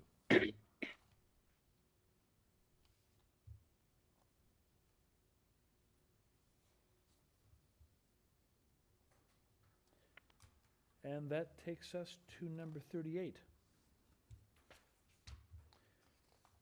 On this application, before us are submitted materials, cover letter from the agent, 18 April, and there is opposition. Correspondence from 16 and 18 Windley Avenue, received May the 2nd. So,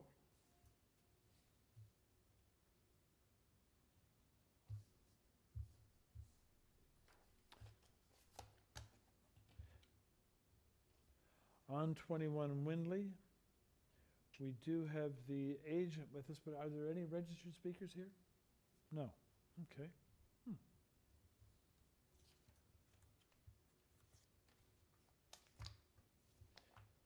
All right, then we'll have the agent join us, please, by stating your name. Rubinoff from Rubinoff Design Group. Good afternoon. Panel members, questions for the agent? Ms. Chan? Yeah, I think that in the cover letter, it did mention that variance number 2 is not required. Exactly. Yes, exactly. I will be eliminating a variance because the actual depth is less than the bylaw. So that variance is not required. Okay, thank you. Well, let's begin by doing that then formally. So we're going to eliminate variance number 2. We're going to remove variance number 2 because it's less than the requirement. So okay, so it is out in the application is so amended that we're dealing with. Any questions for Mr. Rubinoff beyond that? Mr. Solomon, go ahead. I have a question about the rear yard soft landscaping. I believe the existing house has a single car garage and a single width driveway, and what you're proposing is a new house with a 2-car garage and double driveway. Is there a way to increase the amount of soft landscaping in the rear yard from what you're currently proposing? Hello. The clients, these days we're finding that most people are looking to have, storage for not just their cars, but for their bins, for the other just day-to-day things that they have. And one of the things that we noted on the driveway was that we would be using permeable pavers. It's indicated right on the site plan because we anticipated that there would be, some concern, but it is on a boulevard. And one thing I want to say, when you have a large boulevard like we have with a lot of trees, we feel that there's a lot of opportunities for absorption in and around it. So I feel that it won't be as big a concern as if it was, right an internal lot or an adjacent a boulevard was quite narrow. But it's quite generous. Many of the trees along these city trees, none of them are actually being affected by this development. We're trying to preserve all the cities and just some minor adjustments with some trees on site, but they're all undersized. So I believe the application for the double car garage is just a practical consideration for their family, but we are mindful of the fact that water penetration and soft landscaping are an important aspect of it. Thank you. Any other questions, panel, along that line? It's a substantial deficiency. Mr. Byatt, go ahead. Just along those lines, again, in the rear or to the left of the house, there's a deck, 21.2 square meters. Is that a wooden deck? And if so, what materials do you have below it? We're talking about the rear deck? That's right, there's a rear deck. I think you're probably referring to the, it's on the side, it's in the side. Yes, it's on the side, that's right, where it says walkout, just to the side of the walkout. This is on drawing A. Okay, there it is. Yeah, I believe it's just a wood deck. It's just kind of providing a little bit of amenity space in the back there. It's an existing one, I take it? No, this is a proposed deck there. Then the question is, what is the surface treatment? So if that's beneath the case, if it's going to be a wooden deck, yeah. Sorry, I didn't hear was there a question? The question, yes, Mr. Byatt's going to come back here pretty quickly, but the question. Certainly. Go ahead. Oh, sorry. You've got the deck that's going to be built of wood that will have gaps in it, but the materials, the land below the deck, will that be permeable material? Yes, absolutely. Yeah. Yeah, it's just generally gravel and whatnot underneath just for drainage. Yeah. Excellent. Thank you.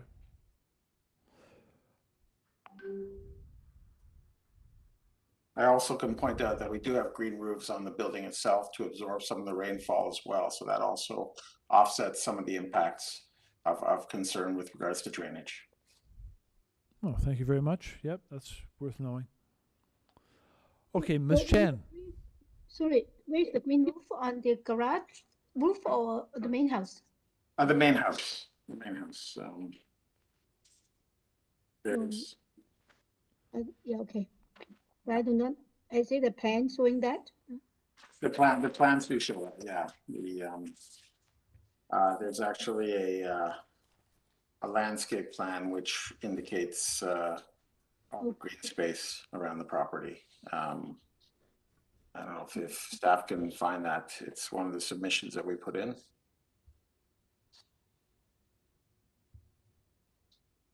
It may be maybe below. If you continue down, you might find we have some photos and we also have some landscape plan.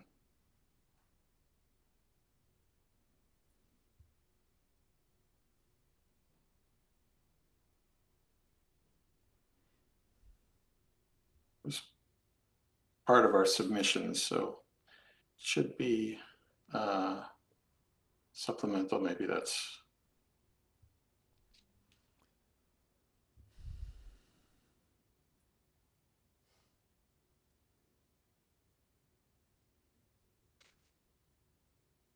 I see one of the drawings, but it doesn't have a number on it.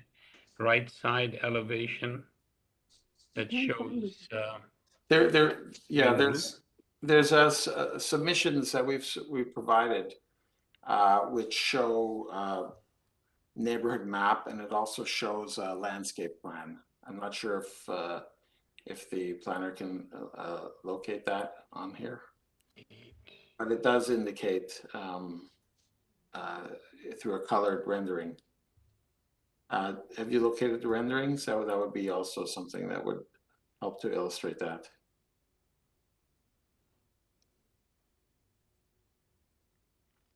Maybe the covering letter. I'm not sure where it's been. If that's where it is. I mean, they're on the AIC. I know I've seen them, so that's why maybe. I think your front elevation and your side elevation shows some greenery. Yeah, that's right. That's right. Yeah. Anyways, yes, it is a green roof on the main building, indeed. Okay. Any further questions, panel? If not, we'll take the application into committee for a motion. Let's do that now. Mr. Reed, go ahead. Thanks.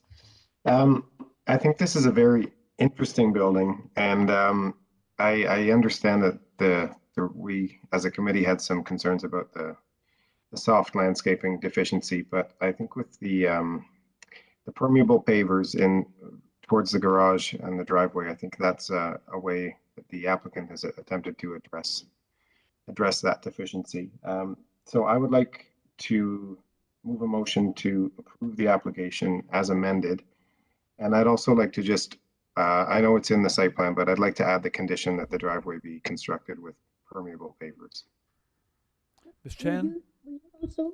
Will you also accept that we would like to the applicant to submit the landscape plan that as he indicated, but it's not in our package? Okay. Okay. Yeah, that makes sense. And let's add a with the driveway, we could add the comment that the area under the wooden deck be porous. That's fair. Okay. Sorry, through you, Mr. Chair, are you tying the landscape plan?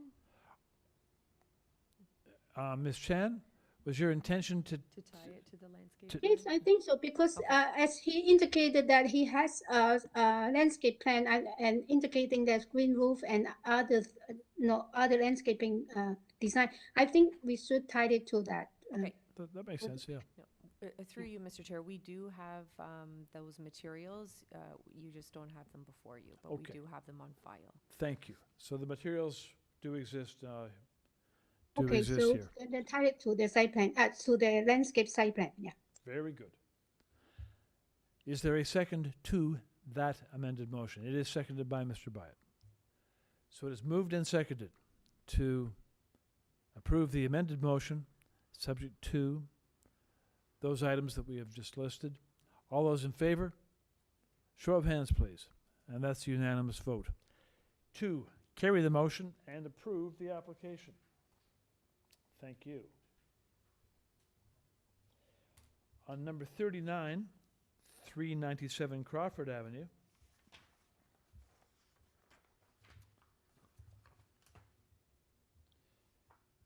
Submitted materials are before us. There's a staff report from Community Planning, and there is opposition correspondence. 150 Montrose and 158 Montrose. Let's have the agent join us, please, by stating your name.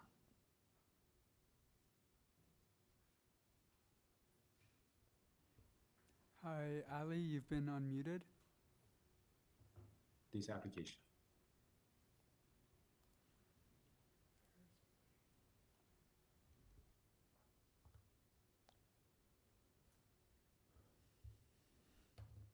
Hello, Mr. Chair. Hello? Yes, state your name, please. We hear you. My name is Ali Malik, and I am agent and architect for this project. Very good, thank you. Just stand by for a moment, please. Moderator, do we have two speakers standing by? Through you, only one speaker is in. There is one speaker. Okay. So, agent, you have 5 minutes to present your proposal to the panel. Please go ahead. Thank you, Mr. Chair. Due to some communication we had with the planning department, we make some changes in our proposal, which impacted to the number of the variance and some of the number. If I can have the, so I'm just going over the changes, and then I can show what we did on the revision. So just a second. Okay, this is important. So before we start your presentation time, let's just sift through the changes you've made so that we may ensure that we have captured them and that we have the amended application correct. So we're going to go through them one slowly, and you can tell us which ones have been changed and how. So number one, the soft landscaping, rear soft landscaping is eliminated. With the changes, we meet the requirement of the zoning bylaw. Okay. So the that's all I got. That's all I got to know. Okay. Number yes. 2. What happens to number 2? There is no change on number 2. Okay. No change on number 3. Okay. Number 4, the distance between the laneway suite and the main building is increased to 4.63 meters. 4.63 meters.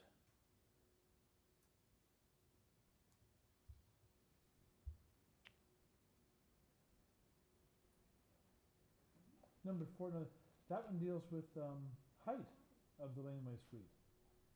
No, number 4 is the distance between the laneway suite. No, it's number 3. It's got a different list. Yeah. I am talking from the hearing notice of the hearing.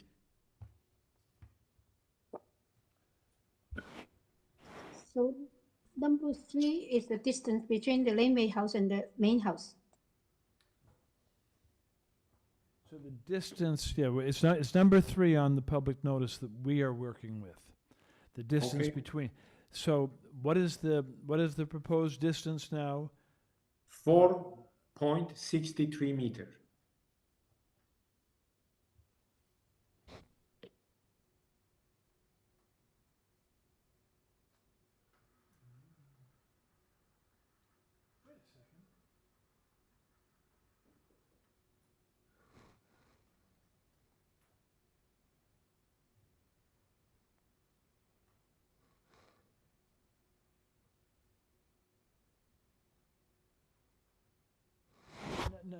The number 3 is kind of, I'm concerned about the actual, there's a typo of some kind here. Number 3 on the public notice and number 4 are the same. The lines read the same, and in number 3 it says the distance must be, but it reads a height. So I think we have to change that. Do you see what I mean? Through you, Mr. Chair, it's worded correctly. It is? Yes. One is just pertaining to the height, which is variance number 4. So the maximum permitted is 4 meters, and they're proposing 5.81 meters. The height stays the same in variance number 3. However, they're required to be. Oh, okay. Will be separated from the Yeah. house by 7.5 meters. I finally get it. Thank you. So 2.7 changes to 4.63. Yes. Pardon me, I get it now? Okay, go ahead. So no change to number 4. Number, yeah, we just, okay, Yeah. no change number 4, okay, yes. No change to number 5. Okay. And number 6, the total proposed GFA is reduced to 1.1. 1.14 becomes 1.1? 1.1, yes. Thank you. And no changes to number 7. Okay. I think we've captured the amended application then. Sorry, Thank- through you, Mr. Chair, variance number 6. So it will be 1.1 times the area of the lot, and did the applicant confirm in square meters? Yes. So going back to number 6, applicant, you've you do need to give us a square meterage that replaces the 190.5. Okay, can I have the the first sheet of the revised drawing that we submit?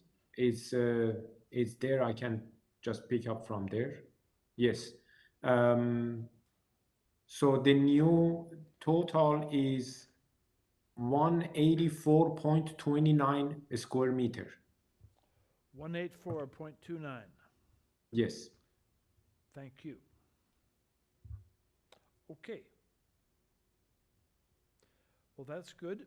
I'll now ask you to present your application to the panel, please. If I can have, if I can ask, if we can have the site plan, the revised site plan that we submitted. It's just next page of this page.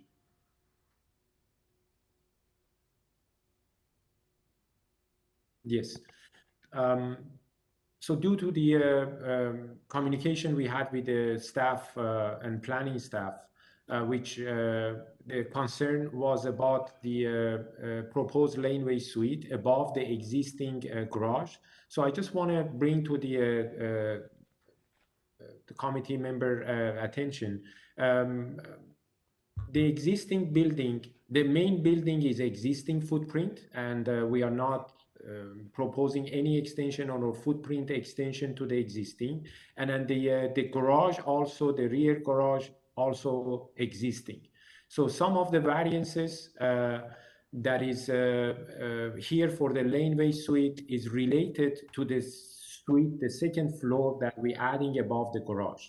So we just continuing the footprint of the existing garage up. Due to this communication with the committee, with the planning, we remove the black dotted line at the back of the building, which is highlighted and then bubbled in this drawing. We remove that one in order to improve the distance between the proposed laneway suite and the building. And that change is actually improve also the amount of the landscaping at the back too. So planning department, they were happy with this change, but they still want to see the 7.5 meter setback from the laneway suite and the main building.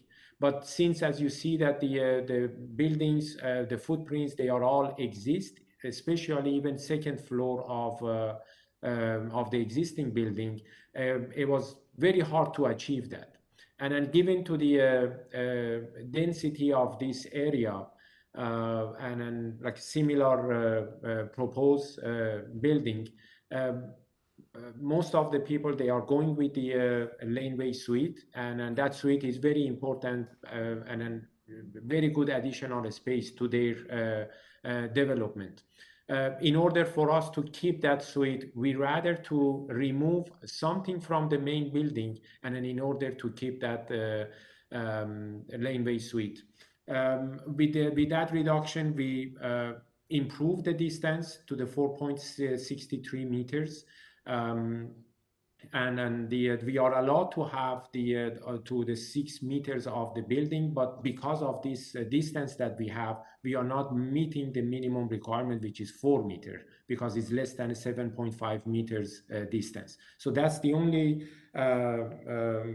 issue that we have. But given to the improvement that we did, I think is a very good proposal for this development, and we actually lower than the minimum requirement in overall height of the main laneway suite, and I think this committee should consider the changes and an improvement that we did, and hopefully can approve this application. Thank you so much. Thank you very much. We do have some questions. Do you want to do them now, or do you want to wait until the speaker, till the registered, there's a speaker registered? Well, you can do them now if you want to. Go ahead. Yeah, just to help us understand, are you suggesting that you are going to remove part of the existing first floor and second floor of the existing building? We are proposing to remove the part of the existing building only on the main floor.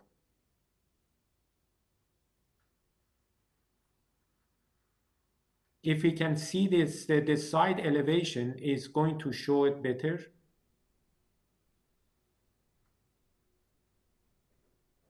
Yes. So the area that you see that is highlighted and bubbled, this is the area that was the extension to the existing building, and on the main floor we're removing that one, and then the second floor actually it was existing already. So we line up the main floor and then second floor at the back of the house together. So the elevation we're looking at now, that's not the new elevation, that's the old elevation that you're showing us. Yes, but it's in a dotted line, so it's in this scale you're not seeing that we are removing it, but the extension to the back is actually removed. If you see, the roof is a dotted line where it says 104.15. This area is already this one is that we are removing it. I see. All right, thank you. Ms. Chan, go ahead. If you refer to the staff report of community planning in the supplemental material, it mentioned the variance number 5, where is the 45-degree penetration. Do you have a drawing that's showing how much penetration you have after the revision? We submit that drawing, but I don't see it on the submission material. We made this submission after we talked to the planner. So the section that you see, we have another section showing the improvement of the angular plane, but I don't see it in this material. It's not here, but I can explain to you. If you can zoom at the back of the building, yes. If you can zoom that area, please. Yes. So you see where that the second vertical line, where it's showing that angular plane of 45 degree, that line right now is showing 7.5 meter from the existing addition. With removing that addition, this line of the 7.5 meter is getting closer to the almost to the center of the laneway suite or ancillary building. So from that point, the 45 degree is going to have the less cut through to the second floor. So there is an improvement, but I mean, in terms of the illustration, that section was elevation was submitted, but I can't see it on this material right now. But that second line, which showing the 45 degree, is going to be closer to the center of ancillary building, and then that's how much we are cutting from the angular plane. I'm trying to understand your explanation, which, if I can understand it, because your distance is much less than 7.5. So it's like most of the building above the 4-meter height is penetrating in the angular plane, right? At this point, as what you seen, was the original proposal, but by removing the back of the building, that addition, and then having the 4.63 meter of the distance between the two buildings, this line is going to be almost in the center. So like a half of that second floor is penetrating over projecting over the angular plane. It's not like this. It's more like a half of the second floor can stay, and then the other half is above the angular plane with the new improvement. I'm sorry that their drawing was done, and then we send it to the planner, and then we submit it, but it's not in this material. Okay. I'm sorry. Mr. Solomon, do you have a question? Well, yeah, I guess I'm having difficulty that the committee does not have before it a revised site plan and revised elevation drawings. And so there's no way for us, if this was to be considered for approval, to tie it to any plans because we don't have those plans. Yeah. Mr. Solomon, the site plan is right in this material. Only the site elevation is not right. It's submitted. It's there with the city, but it's not here in this hearing in before you. Okay. This is tricky. So, do you know when that was submitted? Do you know the date that it was submitted? It was late, I understand, but because after was communicating with the planning department, it was submitted, I think, yesterday. May the 3rd. Okay, then it's not too surprising we don't have it. Yeah. I'm going to suggest that this should be deferred and that a revised zoning, a revised notice with corrected variances and revised plans be submitted and circulated. Yes. Yeah. Any other thoughts on that panel? Mr. Byatt? I'd like to agree with Mr. Solomon because it's very confusing trying to, we're getting descriptions of what's on a plan that I can't see. And I do have difficulty even with the 4.63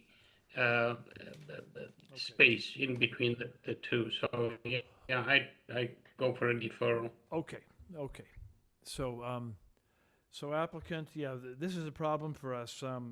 We need to be dealing with the documents that are they to be approved that reflect what is proposed. So we do have an issue.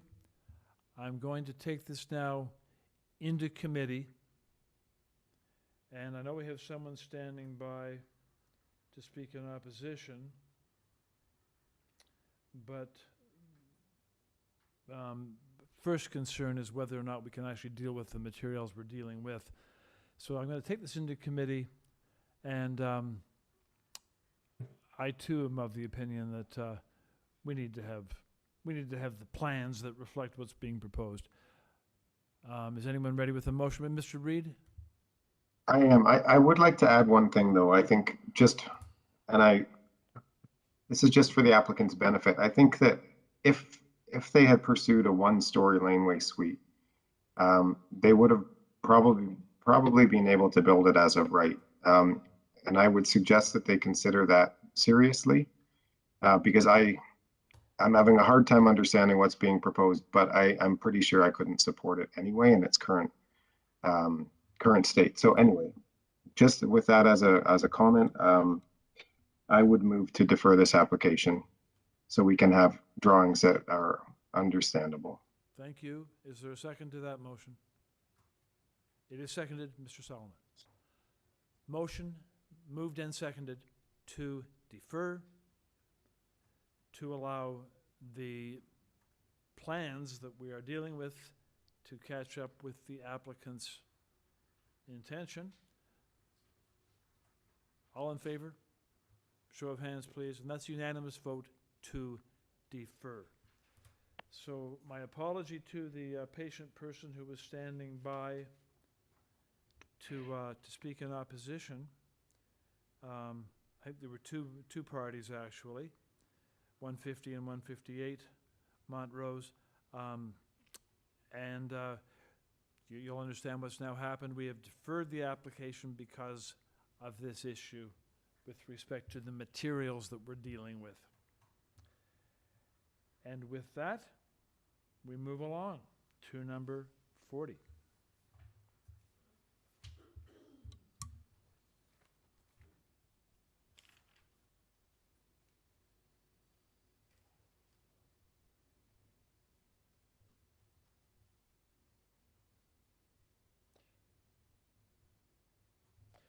And number 40 is 559 Indian Road on this application. Okay. We have 559 and 561. Madam Deputy Secretary Treasurer, do you think we ought to deal with these? Oh, this is the consent and the related. Through you, Mr. Chair, I think you could hear these at the same time. So item 40 and 41. Yes. Probably that's a good idea. So 559 and 561 Indian Road, items 40 and 41, we will consider together.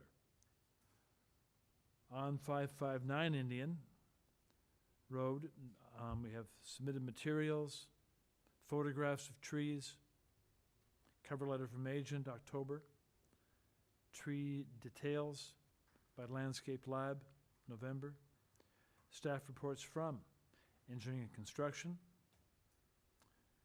Heritage Planning,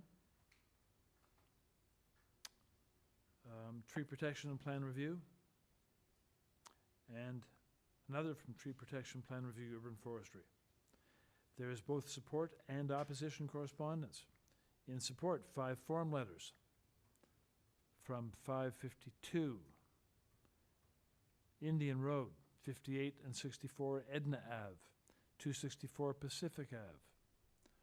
Also from 64 and 66 Edna. In opposition, from 72 Edna, 553 Indian, 549 Indian Road. From Ash Spencer, no address. From 557 Indian Road. On 561 Indian Road, we have again submitted materials, photographs of the trees. Many of these, the cover letter, tree detail plans. The same staff reports and the same correspondence in both opposition and support. So the materials are essentially the same for the two applications. Okay.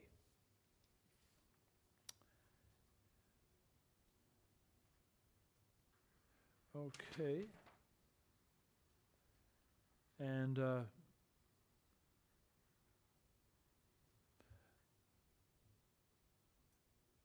we have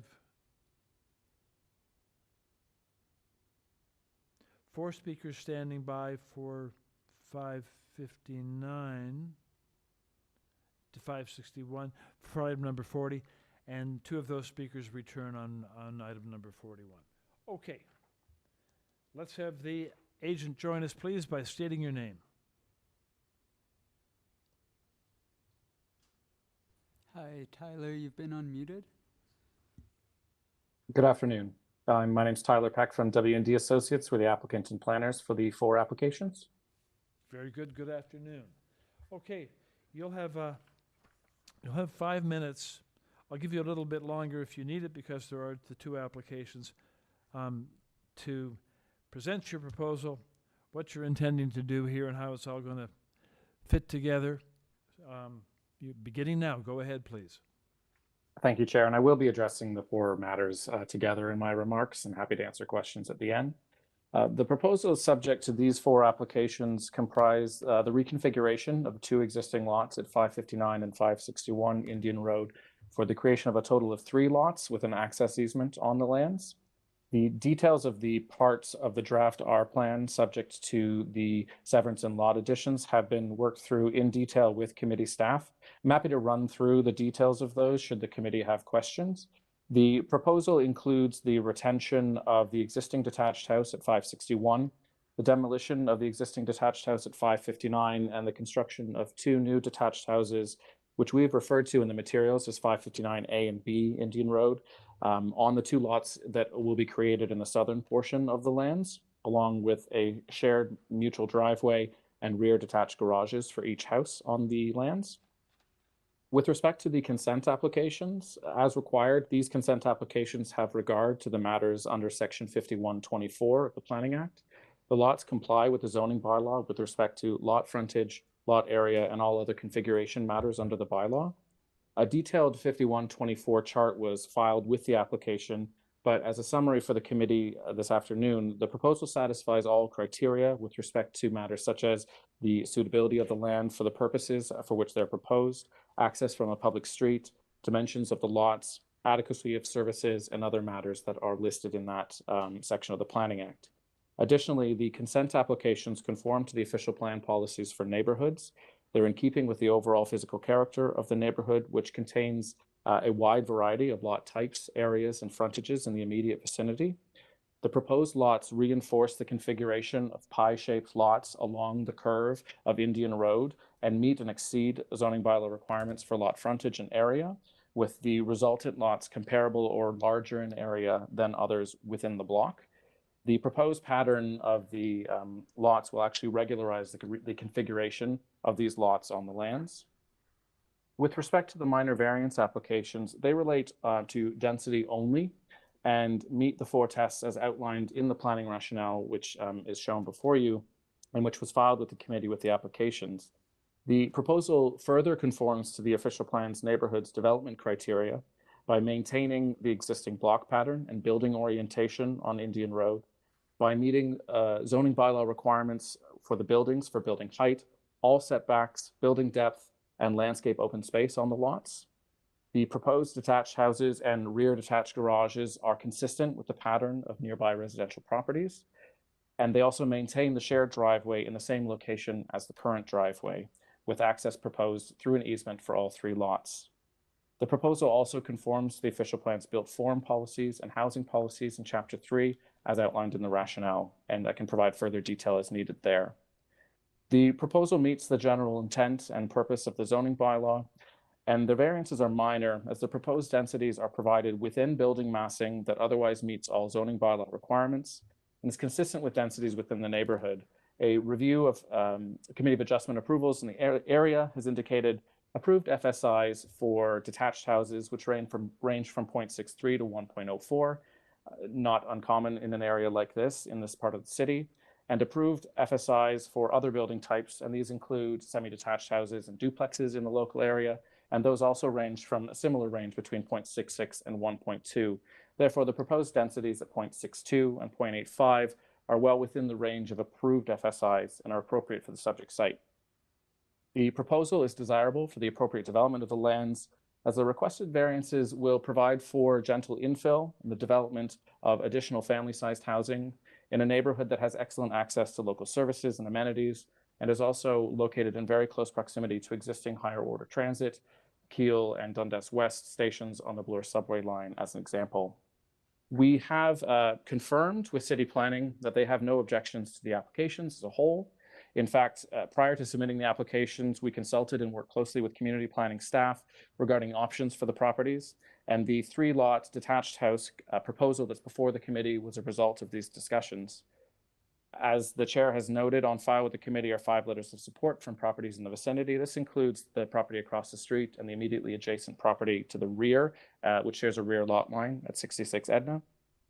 We've further reviewed the staff reports from engineering and heritage staff. There's no objection from the applicant to the standard engineering consent conditions or the requested condition with respect to the archaeological assessment. The urban forestry conditions for application A1195, 2 and 3 are requested. No objection to those urban forestry conditions, though I do note that there are already 2 street trees in front of the properties, and those are to be retained. Given all of the foregoing, I request respectfully that the committee approve the applications as a whole. I am aware of further comments from the neighbors and can address issues regarding technical matters should the committee wish. I'm not sure what my time is. I don't have a running clock in front of me. You do. You have more time if you need it because you have 2 applications. Thanks. With respect to the neighbor comments with respect to fit in the neighborhood, I've run through this in terms of the planning rationale that's been provided, the level of zoning bylaw compliance and the consistency with the lot pattern in the neighborhood. At the detailed design stage, I know there were matters that were addressed in the comments with respect to permeable materials. Appropriate site drainage will be provided in the rear driveway area through grading and cistern design as needed. Lots will all be developed with privacy fencing and landscaping, and best practice construction management for residential projects will be employed on this site. I know that there were some issues raised in the comments regarding consultation with tenants. I've been advised by my client, the owners of the properties. They've consulted with the tenants in each of the existing houses who are aware of the proposal. They've also discussed and will adhere to all requirements under Residential Tenancy Acts and will continue their tenant communication after this hearing. With that, I'm able to answer the committee's questions regarding the application. Thank you very much for that. There is a question from Mr. Solomon. Yeah, so the 2 new lots that are to be created are going to have a frontage of 6.34 meters. So how does that fit in with the lot frontage character of this area? Yep, that's correct. That's the frontages that are proposed on these lots as per the zoning bylaw definition. We've had a look at the lot frontage stats in the local area for houses that are detached semis as well. There are a number of detached houses on Indian Road and on Glen Gordon, for example, and on Edna Avenue, which have lot frontages that are less than 6 meters. There's an eclectic mix over the neighborhood, both on Indian Road and the surrounding streets rather that form this block.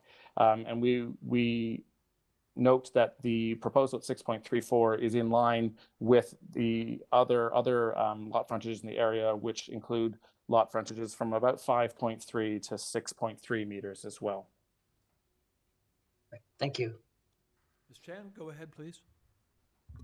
Ms. Chan, Oh, yes. okay. Yeah, it's a very quick question. On the easement you're proposing, what's the material you're going to propose? Yeah. The surface, yeah. Yep, so that hasn't been determined at this stage. That will be determined, should the committee approve the application and through detailed design.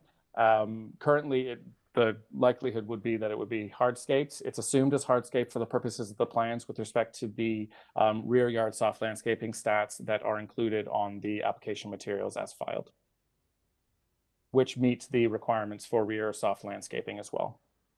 Yeah, of course. I noticed that you're not asking for variance for that, but I'm just wanting to know whether you are planning to use some or part of it at least, or the back part of it, like a permeable material. That's certainly a consideration that my client is willing to consider. Absolutely, yes. I've spoken to him about that as well. Okay, thank you. Very good. Okay, then let's hear now from the registered speakers that are standing by to speak on these applications. Moderator? Sam and Ruth, you have been unmuted. Hello?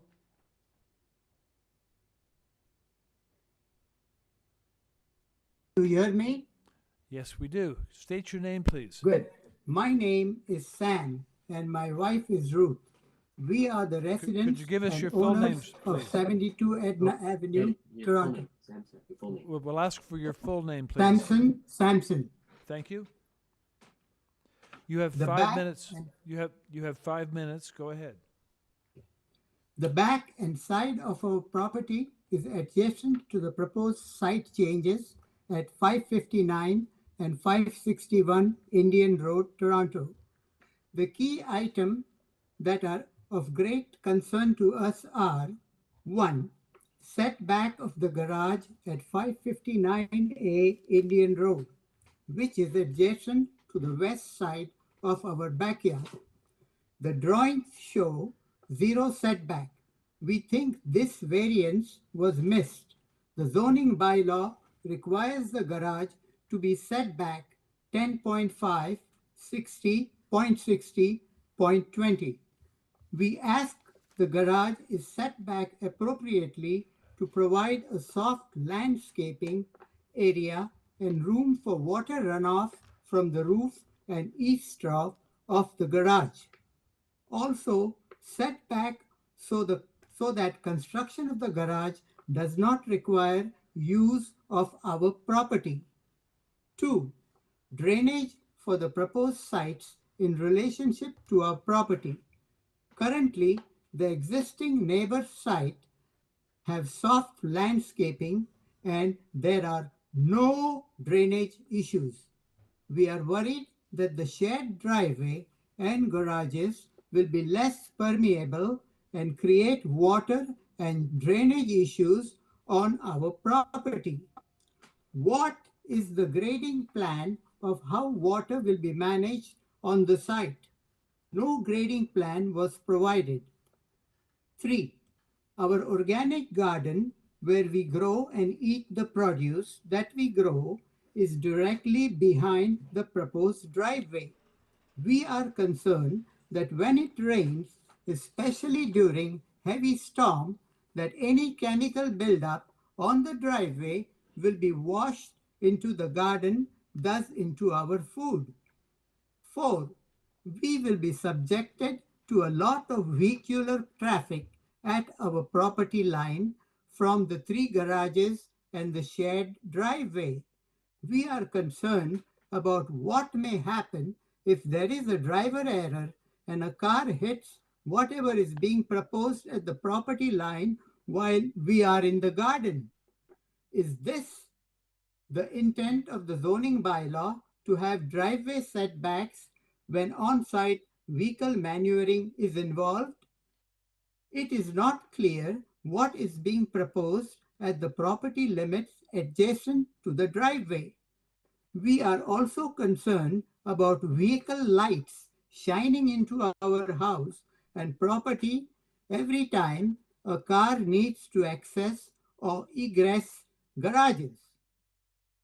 We prefer that the existing configuration of 2 houses with garages and vehicle manure setbacks from our property over the proposed configuration with garages, hard landscaping, and vehicle manures in close proximity to our property at 72 Edna Avenue. Thank you for taking our concerns into consideration.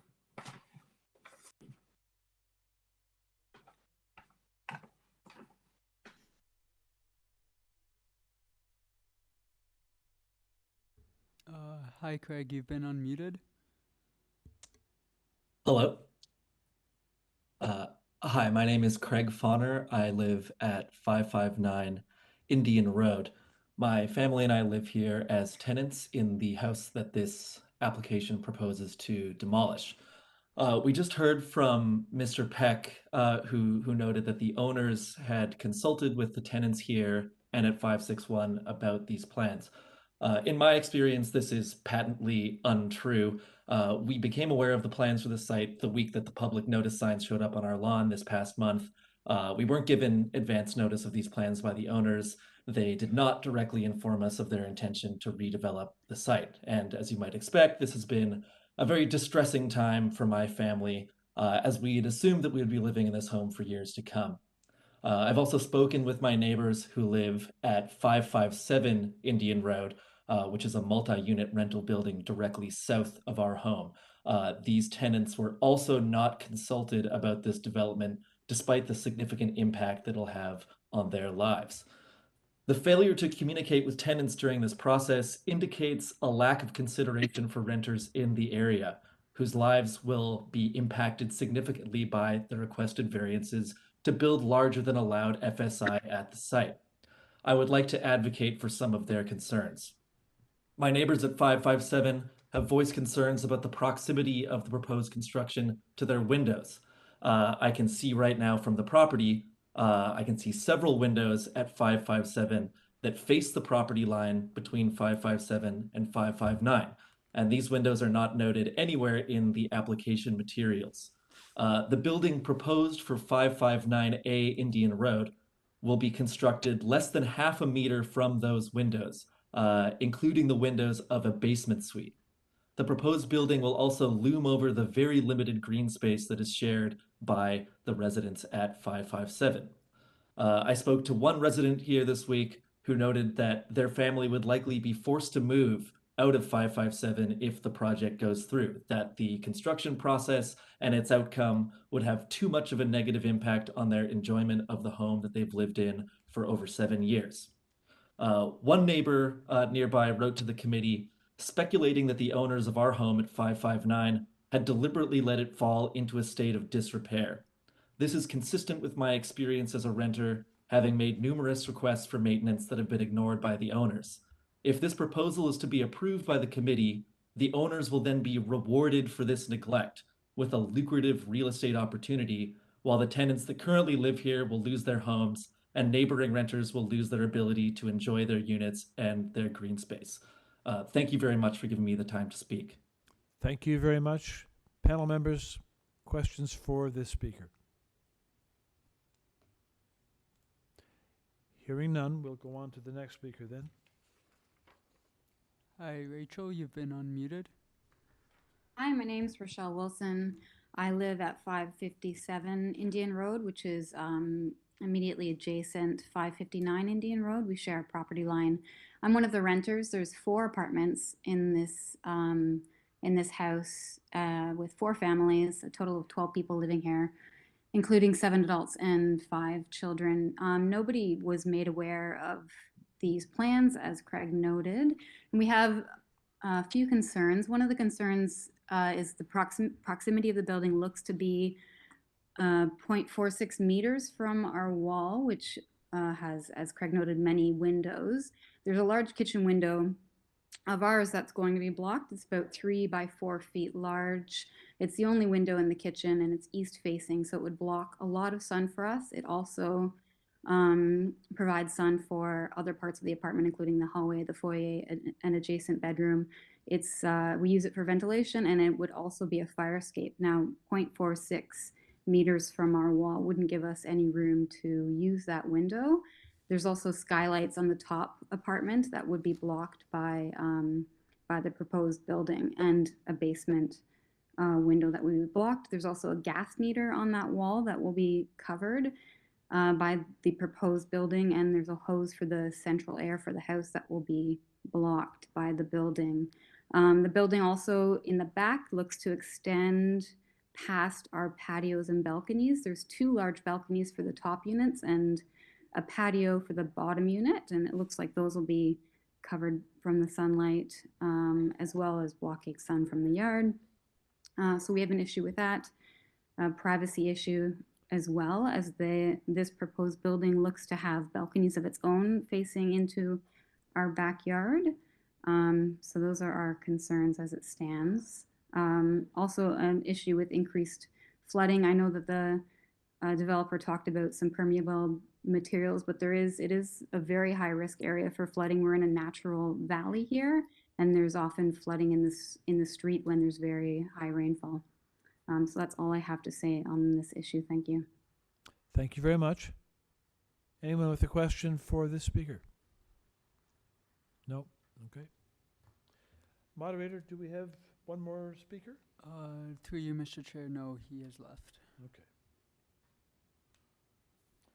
So I think then we have heard from all the speakers that I show on both lists, except for the one that you're mentioning. Okay. We'll go back now to the agent, and the agent will have an opportunity to comment on the issues raised in rebuttal. Agent? Thank you, Mr. Chair. Yes, I'll address some of the technical issues as well as the planning related matters as they relate to the consent and variance applications that are before the committee today. With respect to the variance related to setbacks of the garage, section 1010-6020 of the zoning bylaw permits a 0 lot line setback for detached garages to rear and side yards within the R zone in the City of Toronto. So there are no variances that are associated with the location of the detached garages. Those are all as of right. The design of the garage, with respect to the matters raised by by Sam at 72 Edna, design of the garage would be provided to retain. Design of the garage and the rear yard area would be designed to retain stormwater on site. We're aware of the concerns with respect to a detailed grading plan for the site, and that would be worked out in the detailed design stage to meet city's requirements with respect to stormwater management on the lands. With respect to vehicular movements in the rear area, it's not uncommon in the City of Toronto, and in this respect, there would be fencing that would be provided along all the lot lines, and that would serve as a barrier for both privacy issues, for the blocking of light, as well as to prevent vehicle movement onto other lots, onto adjacent sites. With respect to the matter of the proximity to 557, the side yard setbacks and building length are all also zoning as of right conditions in this case. The location of this building to the north and to the east, northeast, predominantly north of the existing building at 557, that means that for the vast majority of the day, sunlight will not be affected on the lot to the south at 557 by the proposed built form, which again is in as of right condition with respect to setbacks and building length. And just to clarify that there are no balconies that are proposed as part of this proposal, just to clarify, and there are rear windows that would be providing overlook directly over the proposed lot at 559A and wouldn't be providing direct overlook to 557. Thank you very much. Okay. Panel members, your opportunity to put questions to the agent. Go ahead, Mr. Salomon. Yeah, so looking at the proposed site plan, and you have this new driveway with a very large opening area leading to two garages, parking spaces. What can you do to address the concern of the material that's being proposed for that large area driveway to ensure that water doesn't run off to the adjacent property? There are options with respect to grading to maintain the runoff on the site. Curbing could be used at the edge of the driveway as well as cisterns to ensure that stormwater doesn't permeate onto adjacent properties. And we'd also be looking, as noted, at the probability or possibility rather of permeable materials in the rear, but noting that we are meeting the rear yard landscaping requirements. So would you be open to a condition if it was to be approved that the driveway area be a permeable material? I have been authorized by my client to agree to that condition, yes. Oh, you have been. Okay, thank you. Yes. Very good. Any other questions, panel? Mr. Byatt, go ahead. Just for clarification, we're talking about the entire driveway area that would be permeable materials. Am I correct? If that's the direction of the committee, then yes, that is available as an option, and we would agree to that condition. Thank you. Okay.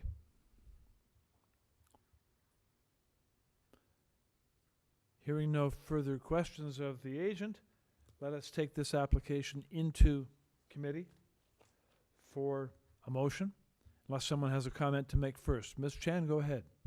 Yes, I'd like to make a couple of comments. And I think that this is a very creative way of using, although they are on a circular road, so the frontage is very limited, but still it's still quite reasonable frontage, above 6 meters. And I think that they have a lot of space at the back, and then just to limit to one driveway to these three property, I think that is a very good idea. And given the few variants they are asking for, and I think that will fit these divided sites, and I'm in support of both 40 and 41. Thank you very much. Okay, if anyone else would like to make a comment, or is anyone ready to move forward on a motion? Ms. Chan, go right ahead. Yeah, I will try. If I miss any condition, please help me out there. And I'd like to move approval for the servants, which is 48, and also subject to the standard servants regulation and requirement. And also approve 41B and 40C, but subject 40C subject to forestry condition 2 and 3, and also the heritage preservation condition. They have a condition of archaeological study, and that's for item 40. Do you want me to make a motion for 41 too, Mr. Chair? I'm just going to ask the Deputy Secretary Treasurer on that. Should we vote on these separately? Through you, Mr. Chair, yes, let's vote on them separately. Okay. We're going to vote on them separately, so we'll be going forward with two motions ultimately. Mr. Salomon, yes. If we can just add that further condition about the permeable material, that the driveway 100% be a permeable material. Yes, I forgot that. That's very important. Yeah, that's a I put that condition on for the driveway for the We might use the figure there 100% to be permeable material. So I'm so sure my friends will agree to that, but I'm open to at the rear, but the 100%. Okay. Okay. Okay, then, is there we're dealing now with number 40 item. Is there a second to Ms. Chan's motion? It is seconded, Mr. Byatt. So on item number 40, 559 to 561 Indian Road, it is moved and seconded to approve, subject to the items that Ms. Chan listed. All those in favor, please show of hands. And that vote is unanimous to carry the motion. Number 40 is so approved. So let's go on now to number 41. Anyone ready there with a motion? Ms. Chan, please go ahead. Yeah, with the same, we'll move for approval with the right of way, the easement of permeable material. Please repeat that. Do we need to include permeable on 40 or not? 41 is also part of the 41, I mean, pardon me. Yeah, item 41. I think that the right of way is also on that property too. Yeah, I think you're right. Okay. So I put the same condition as this. Very good. Okay, is there a second for that motion? And that receives a second from Mr. Byatt. On item 41, it is moved and seconded to approve, subject to the conditions cited. All those in favor, show of hands, please. And that, again, is a unanimous vote to carry the motion and to approve the application. Thank you very much. And with that, the panel moves along to item number 42. And on 42, we do have a deferral request. So let's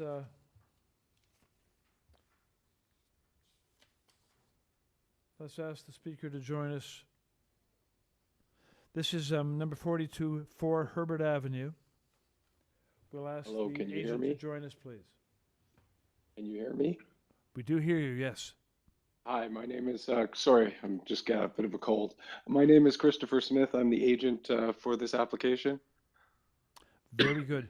Could you explain the reasoning behind the deferral request, please? Unfortunately, in the initial revised plan and revised zoning notice that we have achieved during this deferral, the first deferral we requested, I unfortunately attached the old zoning notice to the email that I had sent into the committee.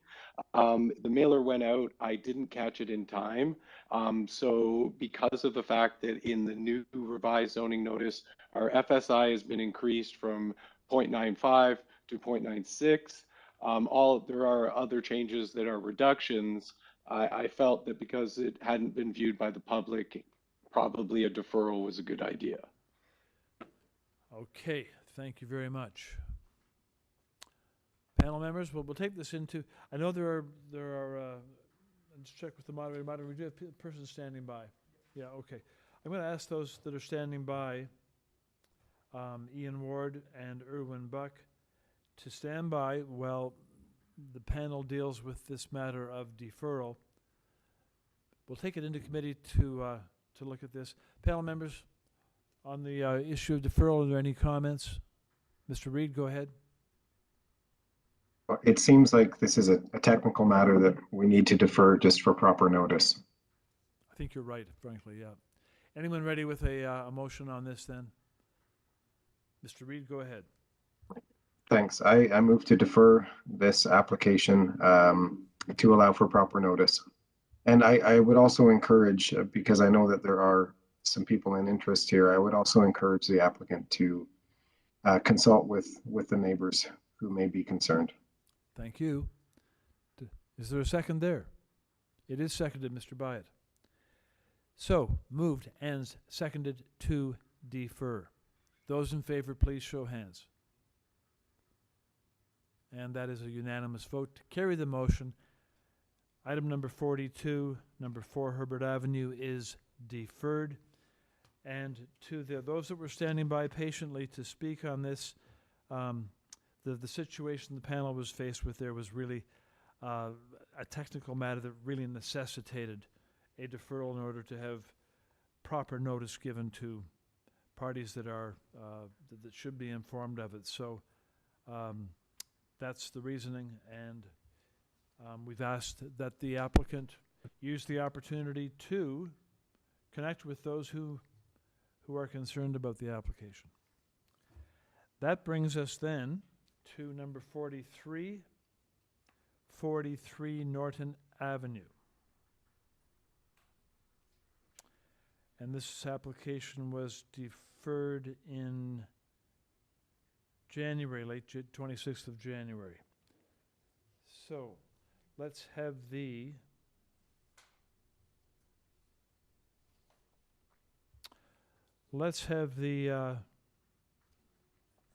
agent join us, please. Sorry, Yes, through you, good Mr. Chair. afternoon, Do you want Mr. to run Chairman. through? I'm sorry. Okay, I'm sorry. There are materials on this which I do need to make known to everyone. So the materials on this application which the panel is dealing with are copy of minutes from the 26th of January public hearing,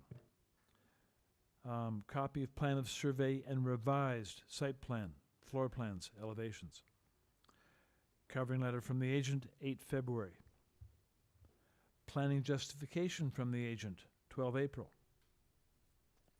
We have commenting report from Transportation Services, 27 April. And we have 4 form letters in support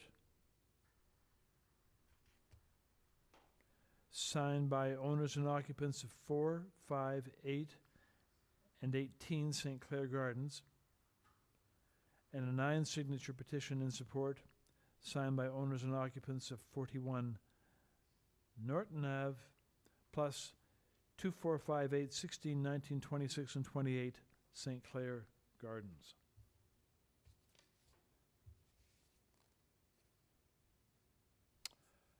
Now I shall ask the agent to join us, please. Good afternoon, Mr. Chairman and members of the committee. The information provided to you, this was heard previously. We did some modifications.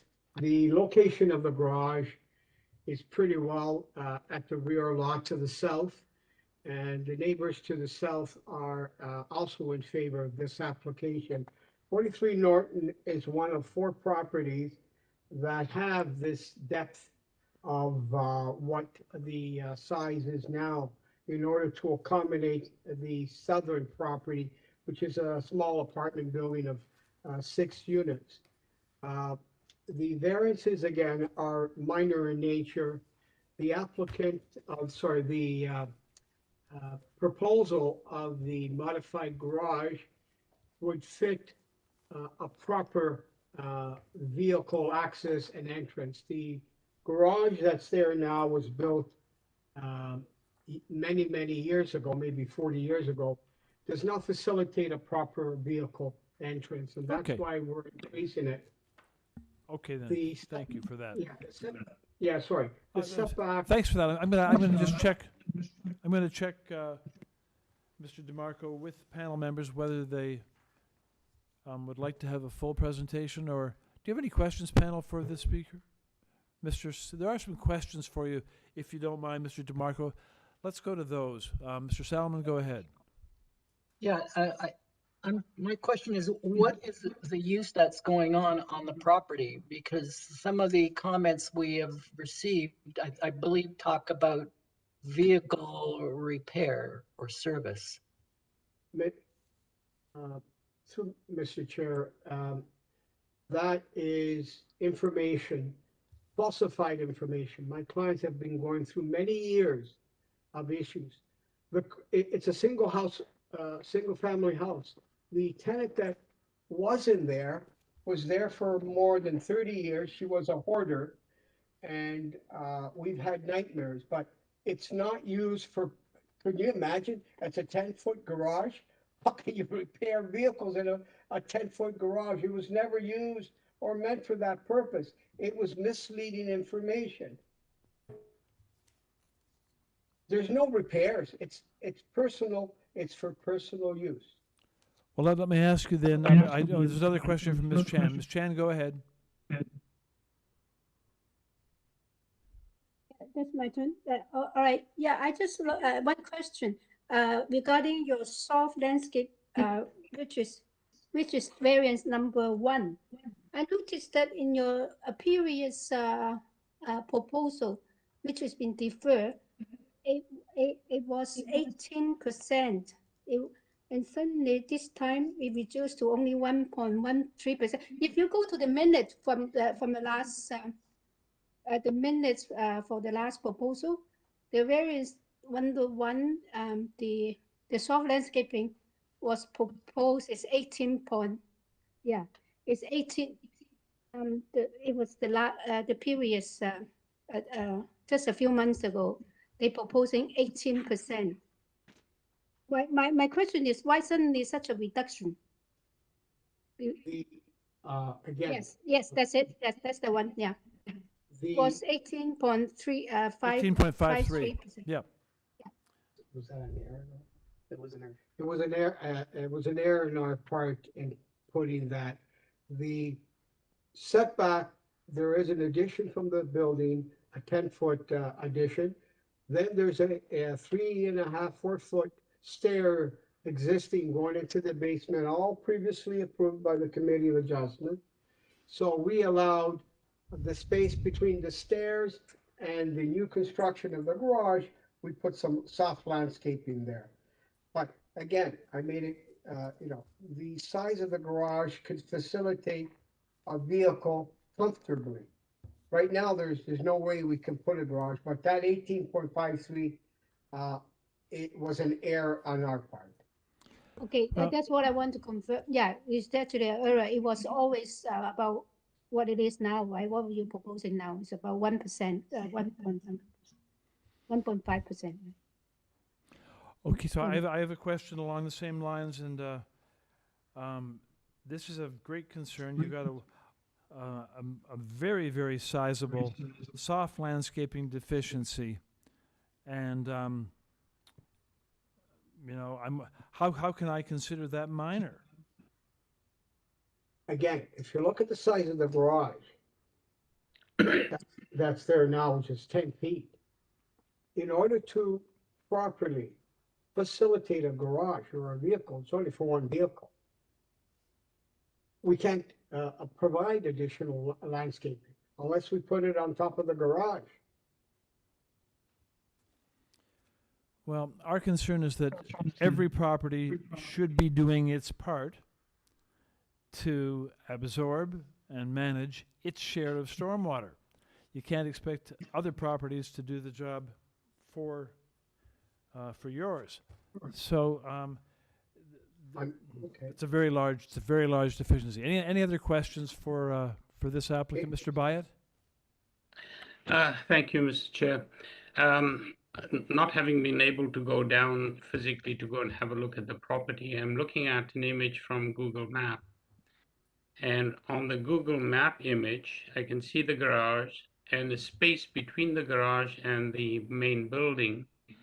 It looks like an area that's covered by tarpaulin, or it's literally an extension of the building, but it's I'm not sure what to call it, but it looks like some makeshift area. In addition to the side of the house, there are two vehicles in this image parked. So that area would presumably be an area that would have been normally soft landscaping. Can you explain to me what I'm seeing and what may be different from what I'm seeing? The vehicles that you're looking at would be boulevard. I beg your pardon? It was historically there. What you're looking at the tarp, and I'll repeat it again, is an addition of 10 feet from the back of the house that was approved by the committee, with approximately 3.5 feet stair going into the basement. Then from that point, we left a little bit of the landscaping to facilitate a proper garage. And if you look at the justification report and you look at the last photo of the house just north on Norton, or sorry, on St. Clair Gardens, you'll see that it's a double garage, and there's no landscaping there. So we're not creating or setting a dangerous precedent there, not at all. But we still provided some landscape. I'm still trying to figure out, you've got an entire area covered, you know, the area that looks like tarpaulin, which doesn't look like a permanent structure. It's as if it's a put together structure. I find it difficult that a committee would have approved that as construction and with no landscaping at all. It was approved. There was 3 permits issued to the subject property. The back, again, it has a 10-foot veranda. The base is already there. The tarp are just there to protect the building or the addition at the back from the elements. That's why it's there. Then again, there's the stairs leading to the basement, which is under this tarp, which leaves us to that space of the small landscaping and then the proposed garage. It's a limited space anyway. And again, the 4 buildings from number 43, if you look at the front page of the justification report, there are 4 buildings with the same depth. And the limited, there are garages, if you see, the corner, we can only enter it from St. Clair Gardens. And Okay. it is designed. Thank you. Okay, are there any other questions, Mr. Reed? Go ahead. Thanks. My question is regarding the crawl space underneath the garage, and it seems like quite a shallow space, and I'm not sure how that will be used. Can you talk a bit more about that, please? Absolutely. It's just there to store some material, personal, like tires and stuff like that. It's not going to be used for anything other than that. And if the committee feels that it could pose an issue, then we'll remove it on a condition. We don't have a problem. And you get into it the same way that you get into the basement. So you walk down, you can go into the house, or you can go into the storage space. It's not meant for anything else, strictly storage. All right, thanks. Thank you. Are there any other questions, panel, for the applicant before we take this application into committee? Hearing none, okay, we're going to take the application now into committee for a motion and for comments if anyone has comments to make about it. So we're now in committee. Panel members, any thoughts on the application? Mr. Byatt first, Mr. Salomon second. Thank you, Mr. Chair. I have a lot of difficulty with this particular application. I understand it's only a garage, but when I look at the image that I'm privy to at the moment, unfortunately, I haven't been able to go down to physically have a look at this property. I find it difficult that there's a need for a garage that requires a large storage space, a crawl space underneath. To me, it almost looks as if that's a pit so that one can work on your vehicles from the bottom. And having listened and read the comments from people in opposition, I'm hesitant to approve something that may come back and present itself as a problem. The explanation as to the area that's covered in what looks like tarpaulin is inadequate for me. There are vehicles that seem to have been parked on the side of this property that could be soft landscaping, and there's no attempt at all at any soft landscaping. To move down to 1% landscaping is very problematic. So I'm afraid I'm not going to be able to support this application. Understood. Thank you. Okay, Mr. Salomon's next, and Ms. Chan. Yeah, I would agree with all of those comments, and I cannot support the variances before us. Thank you. Ms. Chan? Yes, I agree with that. And also I do look at the site that is on the Google. There's absolutely no soft landscaping, front or back. And I thought that if there's a way to improve that, I think this is so you try, but it doesn't seem to be the case. I don't even know that the 1% or 1.13% of the soft landscape can be achieved because isn't it in between two structures, like a little gap? And I'm not too sure what kind, maybe some grass can grow there. So I don't think that's practical to propose 1.13%. I'm in agreement with you on that too. I mean, but I look at the minor variance number 1. That tells me the story about the application. The application is not desirable with that minor variance number 1. Mr. Reed? Yeah, I understand exactly what everyone on the panel is saying, but I have some sympathy for the owner. I think that this is really not that much of a change over the existing situation. And so I would actually be inclined to support it. Okay, there we are. Anyone ready with a motion? Mr. Byatt, please go ahead. Thank you, Mr. Chair. I'd like to move that this application be refused. Thank you. Is there a second to that motion? It is seconded by Mr. Salomon. So it is moved and seconded to refuse. Those in favor, show of hands, please. Thank you. Those opposed? And let the record show that Mr. Reed was in dissent. The motion is carried by a vote of 4-1, and the application is thereby refused. And with that, at 6:44 p.m., the panel wraps up the final application on today's agenda. And panel members, thank you. Great panel work today. Just great panel work on a variety of complicated issues. Thank you very, very much.